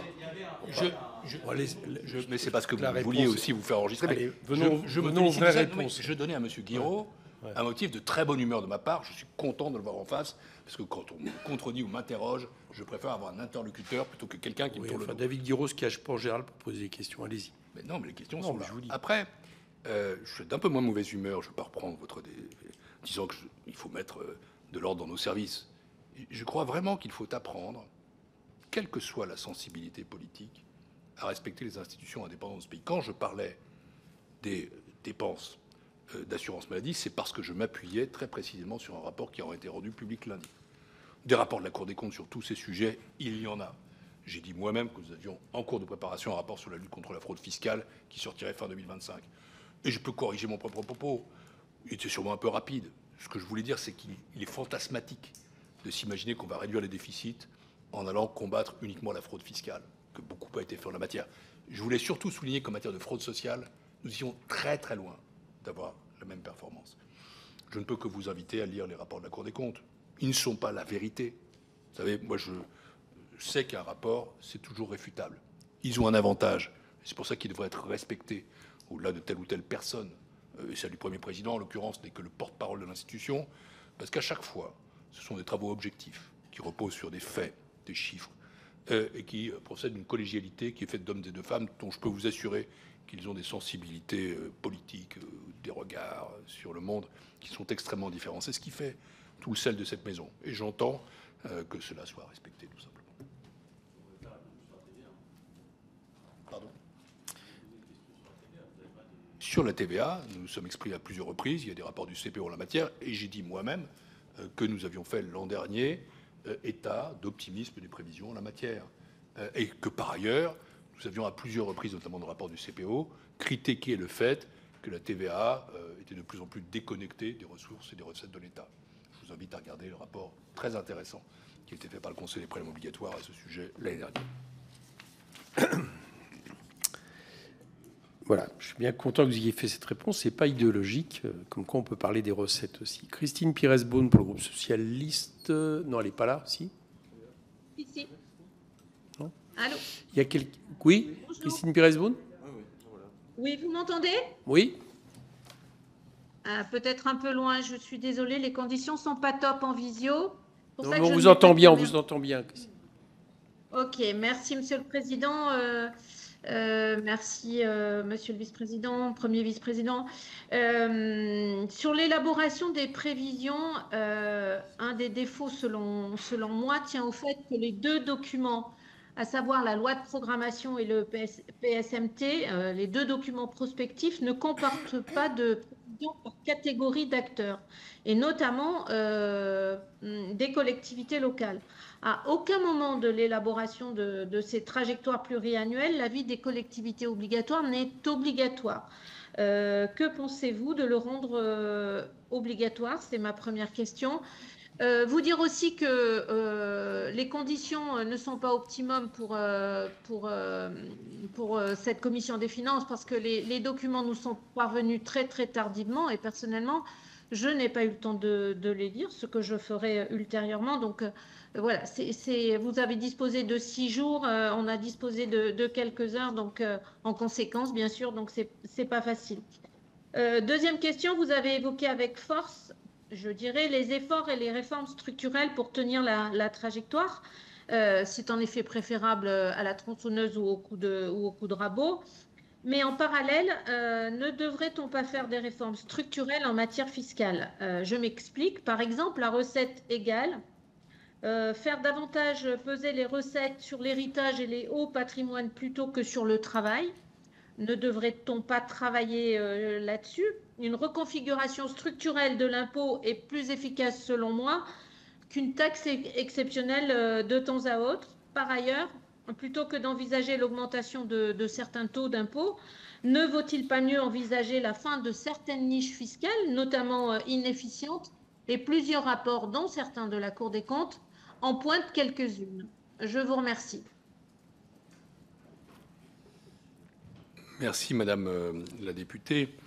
Pour ce qui concerne les collectivités locales, je redis que ce n'est pas à nous de dire quelle est la proportion des efforts des uns et des autres. En revanche, ce que nous avons souligné à plusieurs reprises et ce que nous soulignons à nouveau, c'est qu'à chaque fois, on fait des estimations de la baisse des dépenses des collectivités locales sans avoir le moindre mécanisme, que ce soit de concertation ou de contrainte avec elles, et que forcément, l'évolution de la dépense locale doit être discutée avec les collectivités locales pour les convaincre, parce que sinon, on est dans quelque chose qui est très normatif et qui risque du coup d'être très fictif. Pour ce qui est des documents, je connais la difficulté du travail des parlementaires.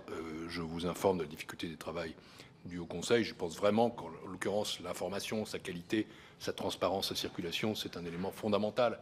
Il faut améliorer le débat public. Enfin, je ne sais pas si je ferai plaisir à M. Guiraud et au Président, mais il me semble que par définition, puisqu'on commence la préparation du projet de loi de finances pour 2026, le débat fiscal, il est devant nous, pas derrière nous. Pour le coup, c'est une option politique que de le clore. Vous allez parler forcément dépenses fiscales. Je voyais que Mme de Montchalin ce matin envisageait de les réduire de façon significative. Une dépense fiscale, c'est aussi quelque chose qui porte en réalité sur les recettes en pratique. Et puis, par nécessité, quand on a de tels ajustements à faire, vous aurez à parler de ce sujet. Je ne le dis pas, pour le coup, par concession idéologique, parce que simplement, je vous signale que dans son avis sur le RA, le Conseil des finances publiques conclut en disant que pour réduire les déficits, il faudra combiner de manière intelligente, et ça dépend de vous, à la fois une action structurelle sur les dépenses, qui est fondamentale. Et de ce point de vue-là, il faut arrêter de parler comme si nous proposions de l'austérité. Refuser l'effort aujourd'hui, c'est avoir l'austérité demain. C'est s'exposer à un incident de finances publiques. Nous sommes quand même vraiment sur une ligne de crête. Il faut faire des efforts. Des efforts. Les efforts, ce n'est pas de l'austérité. Et ils devront être partagés de ce point de vue-là. Puis, la deuxième chose que le Haut Conseil souligne, et c'est un débat que nous avons entre nous, c'est pour ça que nous le mettons, c'est que nous pensons qu'il est légitime de parler de l'évolution des prélèvements obligatoires, naturellement. Le débat fiscal, il n'est pas clos. Il commence et il s'inscrit dans le cadre de nos discussions. Permettrait de penser qu'interpréter 40 milliards d'euros d'économie comme un effort au lieu de l'austérité, c'est une optique idéologique. Si vous me permettez, puisque vous m'interpellez, je ne le crois vraiment pas. Nous avons 57% de dépenses publiques dans le pays. De surcroît, je préfère pour ma part parler de la stabilité de la croissance des dépenses en volume. Quand on parle de 40 milliards, je me demande toujours sur quoi ça se centre. Et c'est ce qui conduit, vous le savez, d'ailleurs, à des écarts d'appréciation entre le Conseil et le gouvernement, comme ça s'était passé lors de la discussion initiale sur le PLF 25. Ouais. Nicolas Ray. Merci, Monsieur le Président. Monsieur le Premier Président de la Cour des comptes, vous présentez aujourd'hui une photographie très dégradée de nos finances publiques, mais une photographie réaliste, bien sûr, que nous partageons avec ce déficit record de 5,8%, un dérapage de 1,4 points par rapport aux prévisions initiales, une dette en forte hausse de 3 points en un an à 113% du PIB, et puis la plus forte hausse en termes de dépenses publiques depuis 10 ans, alors que nous n'avions pas de période exceptionnelle comme nous avions pu connaître lors de la crise Covid ou de la lutte contre l'inflation. Comme vous, nous regrettons que nous n'ayons pas eu un projet de loi de finances rectificatif que notre groupe avait réclamé. Comme je le disais la semaine dernière, je pense qu'un PLFR aurait été plus utile au pays que la dissolution. Quelques questions, Monsieur le Premier Président. J'ai repris votre avis de l'an dernier sur le PLF 2024. Vous écriviez, pour 2024, le Haut Conseil estime que la prévision de croissance est élevée. Pour la totalité des postes de demande, le gouvernement est plus optimiste que ces organismes. La prévision de déficit public apparaît plus optimiste.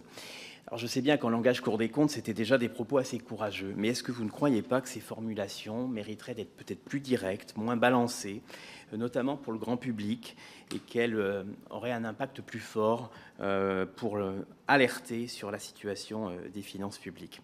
Quelques questions complémentaires. Est-ce que les perturbations internationales que nous connaissons ne sont pas, selon vous, sous-estimées en termes de croissance et en termes d'impact sur nos finances publiques? Est-ce que les mesures d'annulation de crédit de 5 milliards qui ont été annoncées cette semaine sont suffisantes pour atteindre les 5,4% de déficit?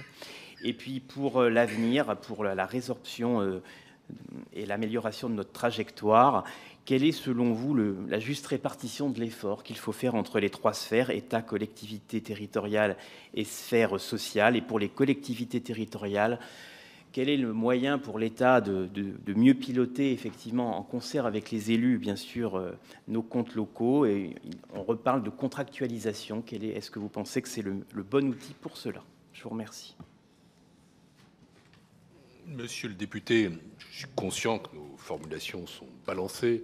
Il y a toute une sémantique du atteignable au plausible, à l'optimiste, à l'élevé. Il faudra dire un jour faire peut-être un peu, beaucoup. Il faudra peut-être un jour faire une étude. C'est bon pour un étudiant de travailler là-dessus. Je crois que c'est un joli sujet parce qu'on commence maintenant à avoir quelque chose d'intéressant en la matière. Je pense que c'est tout de même nécessaire de rester de notre part dans ce balancement, parce que justement nous ne sommes pas au-dessus du politique, parce que nous ne prétendons pas avoir une vérité révélée, parce que, encore une fois, notre parole, elle vous est livrée, qu'elle doit être une parole experte, qu'elle ne saurait être une parole d'autorité. Je ne crois pas, pour ma part, au gouvernement du juge et des experts. Je respecte trop la politique, trop la démocratie, pour savoir que c'est vous qui faites la loi et que c'est à vous finalement d'exprimer des opinions un peu plus fortes. Néanmoins, ce que nous disons, c'est lisible et c'est clair. Et je m'efforce aussi de le transcrire de façon claire, de le communiquer de façon claire. Les messages, ils sont là. Et si on veut bien les lire en détail, on voit que le Conseil a joué son rôle d'alerte dans la mesure des informations dont il disposait. de manière pertinente depuis plusieurs années. Et continuera à le faire, en essayant d'être un peu plus anguleux qu'il l'a été jusqu'à présent. C'est toujours d'ailleurs un débat que nous avons entre nous, mais je ne peux jamais entrer dans ces débats par définition en public. Sur le deuxième point, écoutez, je suis non pas en difficulté, je pense qu'il est trop tôt pour répondre à ce que... Disons que pour procéder à nos avis, à chaque fois nous auditionnons deux instituts de prévision, Rexecode et l'OFCE, qui sont de sensibilités différentes, un peu plus patronales, l'autre un peu plus keynésien, dirais-je. Puis nous auditionnons la Banque de France, nous auditionnons l'INSEE. Et bien sûr, nous auditionnons les administrations. Il nous a semblé, sans entrer dans les détails de nos libérations, que les administrations prenaient en compte à date la dégradation de la situation internationale, du commerce international. C'est la raison pour laquelle nous disons pas hors d'atteinte. Et je crois que la révision de la prévision à 0,7 n'a pas été faite au doigt mouillé, justement. N'est pas dans l'hubris cette fois-ci. Elle résulte d'une analyse assez objective. Néanmoins, et notre avis le souligne aussi, nous sommes dans un contexte de très fortes incertitudes. Je dis à date, je crois que c'était le lendemain, nous a dit le lendemain du jour où Donald Trump a décidé de différer ses décisions tarifaires à 90 jours. Un bon jour. De quoi est fait demain? Personne ne le sait. Et donc les incertitudes économiques et géopolitiques peuvent en effet entraîner une dégradation des chiffres. C'est pourquoi nous disons que ce n'est pas hors d'atteinte, mais que les risques à la baisse sont importants. Vous voyez, c'est balancé, mais ça veut dire ce que ça veut dire. C'est-à-dire que cette prévision, in fine, elle pourrait être réajustée. D'ailleurs, François Bayrou l'a dit hier, je crois, dans les réunions qu'il a animées, et qu'en conséquence, il faudrait prendre des mesures. Ce qui ne me permet pas de vous dire si les 5 milliards sont suffisants ou pas, compte tenu du fait que des ajustements pourraient se produire en cours d'année. Donc aujourd'hui, c'est sans doute proportionné à la situation que nous sommes capables d'enregistrer. Ni plus, ni moins. Mais il faut être très vigilant. C'est fragile. Voilà, c'est un mot de plus que je prononce. La prévision de croissance est fragile. Nous sommes vulnérables. Nous sommes sur une ligne de crête. Nous devons être extrêmement réalistes et prudents en la matière. Sur la répartition des efforts, c'est la question qui m'a été posée auparavant. J'y ai répondu, ce n'est pas à nous de le faire. En revanche, je redis ici qu'il faut que toutes les sphères de l'administration publique soient concernées cette fois-ci et que l'effort ne repose pas exclusivement ou quasi exclusivement sur l'État et son fonctionnement comme ce fut le cas jusqu'à présent. Tristan Lahaye. Merci, Monsieur le Président. Quelques réflexions et questions rapides sur l'exécution et sur vos avis sur les perspectives pluriannuelles. D'abord, peut-être dire que nous partageons vos interrogations sur le besoin de prévisibilité, d'une meilleure prévisibilité nos recettes fiscales, neutralisation faite des erreurs d'estimation, notamment de la croissance. On a malgré tout effectivement des vraies questions qui se posent sur notamment l'élasticité entre celle-ci et les recettes fiscales, mais que vos préconisations en matière d'association plus étroite du Haut Conseil aux finances publiques avec le Parlement doivent être mises au service, j'allais dire, d'un renforcement de la démocratie parlementaire qui a manqué cruellement avec l'absence d'un PLFR et qui pourrait à nouveau manquer, tant et si bien d'ailleurs que je trouve qu'il y a une forme de curiosité à adopter un budget en sachant pertinemment qu'on annulera au maximum les crédits tels que la LOLF nous y autorise. Je trouve qu'il y a un problème de transparence démocratique qui se répète d'année en année et qui est d'ores et déjà annoncé pour l'exercice en cours. Une question toutefois, quand vous évoquez le dérapage en dépenses publiques pour l'année 2024 qui serait de la responsabilité des collectivités territoriales, est-ce que vous avez évalué la part de la dépense contrainte liée à des mesures prises par l'État? Je pense à l'augmentation des AIS, je pense à l'augmentation du point d'indice, je pense au Ségur par exemple, qui viennent peser naturellement et de manière mécanique sur les dépenses des collectivités et qui biaise un peu l'analyse selon laquelle il y aurait eu un dérapage incontrôlé, mais qui en réalité serait directement le fait de décisions prises par l'État. Évidemment, moi je rejoins aussi ce qu'a dit le président Coquerel tout à l'heure, sur le fait qu'en dépit de considérations techniques, selon nous, le dérapage budgétaire provient de l'échec des politiques de l'offre, c'est-à-dire du fait qu'elles n'ont pas provoqué un élargissement de l'assiette tel qu'attendu en raison d'une croissance qui est systémiquement plus faible qu'attendue de ces dernières années et qui pourrait le persister ainsi les prochaines années. Sur les perspectives pluriannuelles, moi, partage l'alerte que vous nous faites sur l'ampleur des déficits et sur la charge de la dette. Je note avec préoccupation ce que vous dites, notamment sur la nécessité de recontractualiser, en tout cas de renégocier nos encours de dette pour 50% à horizon 2030. Et ça doit préoccuper l'ensemble des parlementaires, quels que soient les groupes politiques. En revanche, on peut légitimement interroger de ce point de vue, non pas simplement la question de la dépense, mais aussi des recettes. Et j'en viens à ma conclusion. On évoque, je crois, avec pertinence le débat fiscal, et notamment le débat pour ce qui concerne la fiscalité du patrimoine, qui est très inégalitaire, enfin, qui renvoie à beaucoup d'inégalités. Et on pourrait aussi interroger la fiscalité locale pour faire suivre l'intervention de M. Guiraud. 50 milliards d'euros de TVA pour compenser les pertes de fiscalité locale générées par les décisions gouvernementales ces dernières années peuvent légitimement interroger la reformation d'une fiscalité locale à proprement parler.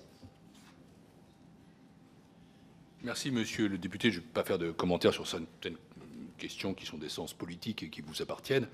En revanche, je vais répondre à deux choses. D'abord, sur les dépenses des collectivités locales, sans avoir fait l'analyse complète. Je veux dire une chose, c'est que d'abord, dans l'évolution de la dépense pour 2024, les collectivités locales, je ne suis pas le pot responsable, mais ça représente 7 milliards d'euros sur 13. Et que la plupart vient en effet de dépenses de fonctionnement. Alors après, il faudrait en effet regarder la part qui est contrainte et la part qui est choisie. Et nous avons fait une analyse non pas de la rigidification de la dépense locale, c'est une réponse à laquelle j'ai insuffisamment répondu tout à l'heure du rapporteur général, mais pour le budget de l'État, il est rigide. Oui, aux 3/4, c'est 35% de masse salariale, c'est des dépenses non pilotables à 18%, des dépenses d'intervention et de guichet à 17%, et des concours aux opérateurs à 7%.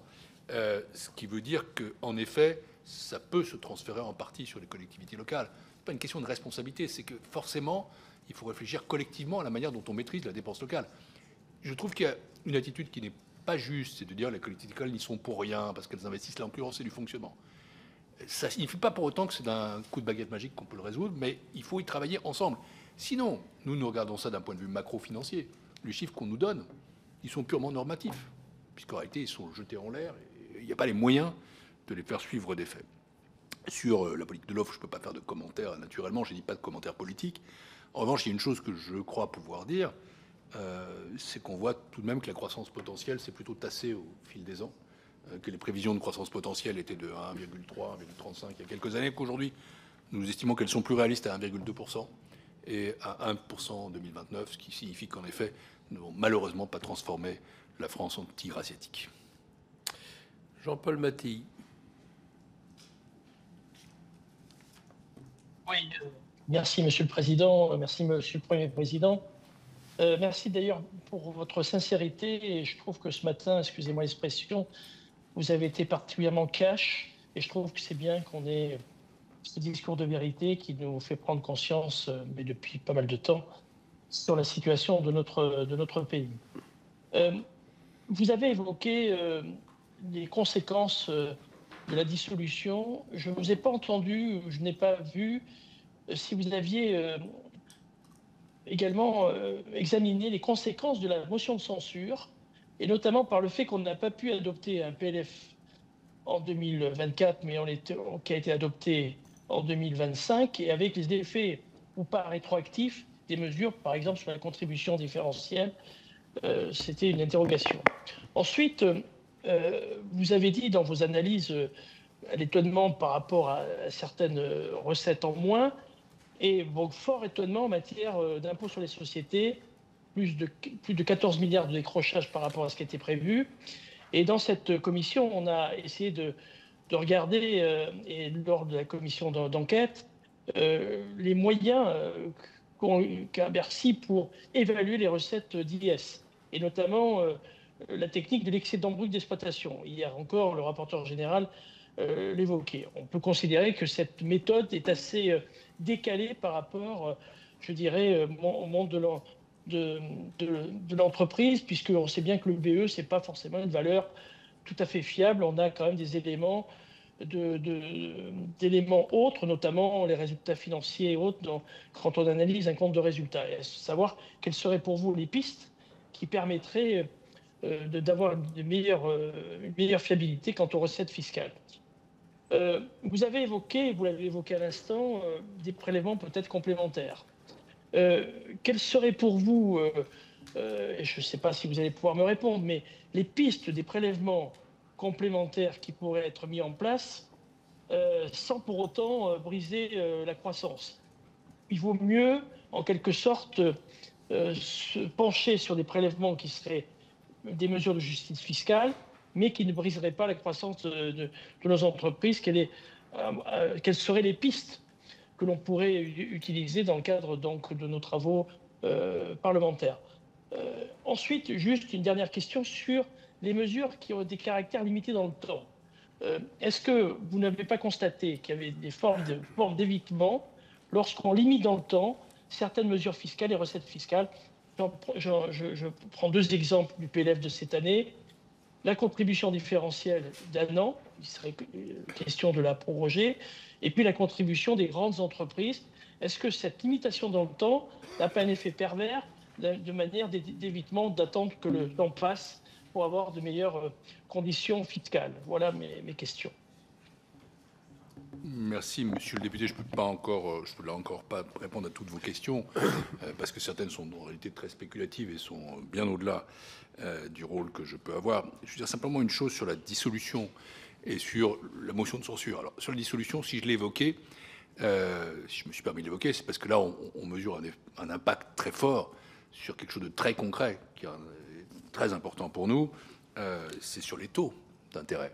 C'est-à-dire qu'on a constaté tout de suite que l'instabilité qui en résultait, l'existence d'un gouvernement avec un statut particulier, et la stabilité qui s'en est suivie, a eu un impact sur les taux. Nos spreads ont été multipliés quasi par 2, et donc ça a un impact sur notre dette. C'est pourquoi je me permettais de faire une incursion très temporaire dans le domaine politique. Pour ce qui est du reste, sur la motion de censure, l'impact de l'adoption tardive du PLF 2025 sera étudié dans nos prochains rapports.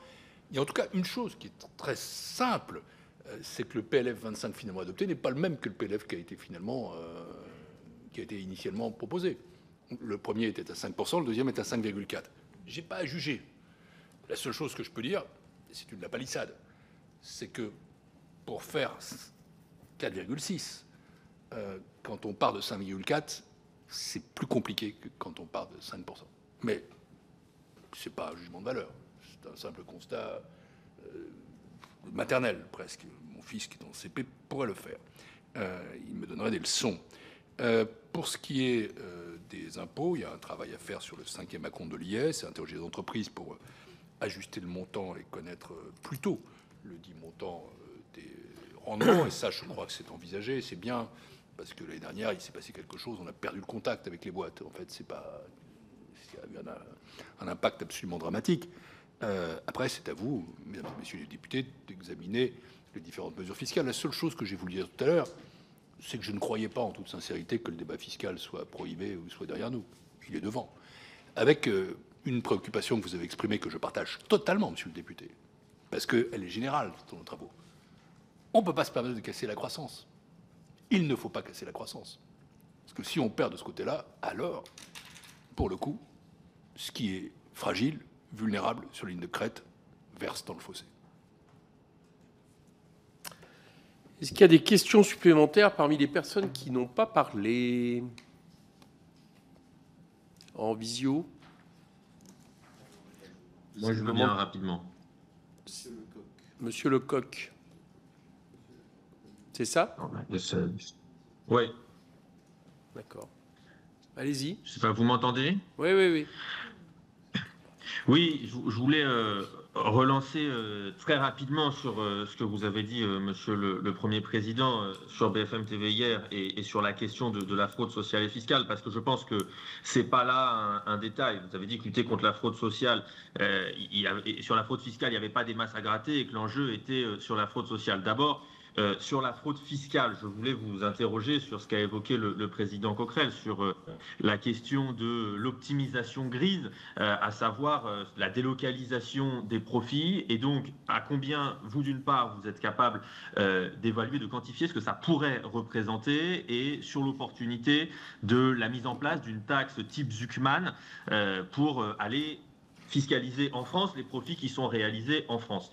Ensuite, sur la question rapidement de la fraude sociale, j'aimerais savoir comment vous estimez sa composition, parce qu'on a souvent le sentiment, on laisse donner le sentiment médiatique que ce serait des fraudes au RSA ou de la part des plus pauvres, alors que 80% de la fraude sociale est souvent des fraudes aux cotisations des employeurs. Et enfin, puisque vous estimez qu'il y a des choses à aller chercher sur la fraude sociale et que vous estimez la capacité à monter à 2 milliards de récupérer sur les 3 milliards qui sont estimés, c'est-à-dire 66% de ce qui est estimé pourrait être récupéré. Je me permets de dire que sur la fraude fiscale, si sur les 100 milliards estimés, on est capable d'en récupérer 66%, ça veut dire qu'on pourrait récupérer 66 milliards, là où la ministre de Montchalin annonçait qu'on en avait récupéré 16,7 milliards l'année dernière, c'est-à-dire que c'est 50 milliards d'euros supplémentaires qui pourraient être à aller chercher si on y mettait les moyens, en engageant notamment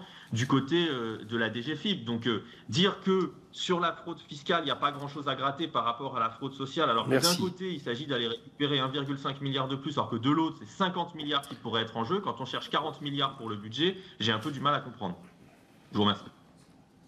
Merci, monsieur le député. Je remercie le président et vous-même, le député Guiraud, de m'avoir permis de rectifier, de corriger une expression trop rapide dans les émissions de télé. Il n'y a pas des masses à gratter. Ce que je voulais dire simplement, c'est que ne croyez pas que c'est la recette magique que de penser lutter contre la fraude fiscale, ce qui évite de se poser la question des économies en dépenses. C'est pas vrai. Vous avez évoqué le chiffre de 16,6 milliards. Je peux vous assurer que c'est déjà très considérable. Et il ne faut pas confondre non plus la lutte contre la fraude fiscale et la lutte contre l'évasion fiscale. Vous parliez de délocalisation, de firmes internationales. C'est un autre sujet. Ce que je voulais dire en réalité, c'est que sur la fraude sociale, pour le coup, nous sommes dans un balbutiement complet. C'est pas 3 milliards, c'est 4,5 uniquement sur les fraudes à l'assurance maladie qui sont concernées et qu'il faut déployer un plan qui permette assez vite d'augmenter ce rendement. Voilà ce que je voulais dire. Mais je suis heureux que vous donniez l'occasion de le préciser. Je peux poser une question très rapidement? Oui, bien sûr. Marie-Christine Dallo. Oui, merci, Monsieur le Président, Monsieur le Premier Président. Moi, je voudrais revenir sur la dépense. Et pas la dépense ni fiscale ni sociale, c'est sur la masse de dépenses, la progression inquiétante des dépenses, du volume de dépenses depuis ces 10 dernières années. Et vous dites dans votre rapport que la hausse des prestations sociales explique 60% de cette progression de la dépense. Les 40 autres pourcents, vous les ciblez particulièrement sur quel type quelle répartition de dépenses et quelles seraient, à votre sens, les deux mesures les plus urgentes pour justement maîtriser cette progression de la dépense? Au-delà du remboursement des intérêts de la dette, hein, bien évidemment. Est-ce que j'ai été claire? Vous êtes toujours claire, Madame la députée. Félicitations pour votre élection dans ce département. Merci. Qui m'est cher. Je dirais, en approche très large et très rapide, on peut noter en effet toutes les revalorisations salariales. Encore une fois, ce n'est pas du jugement de valeur, et l'augmentation du nombre d'ETP, ça joue beaucoup sur l'augmentation des dépenses de fonctionnement. Pour le reste, je me garderai de citer deux dépenses. Je pourrais vous renvoyer à 180 rapports de la Cour des comptes déposés chaque année. Bien, on va s'arrêter là parce qu'on se retrouve à 13h30 avec les deux ministres. Merci Pierre Moscovici et à tout à l'heure, chers collègues.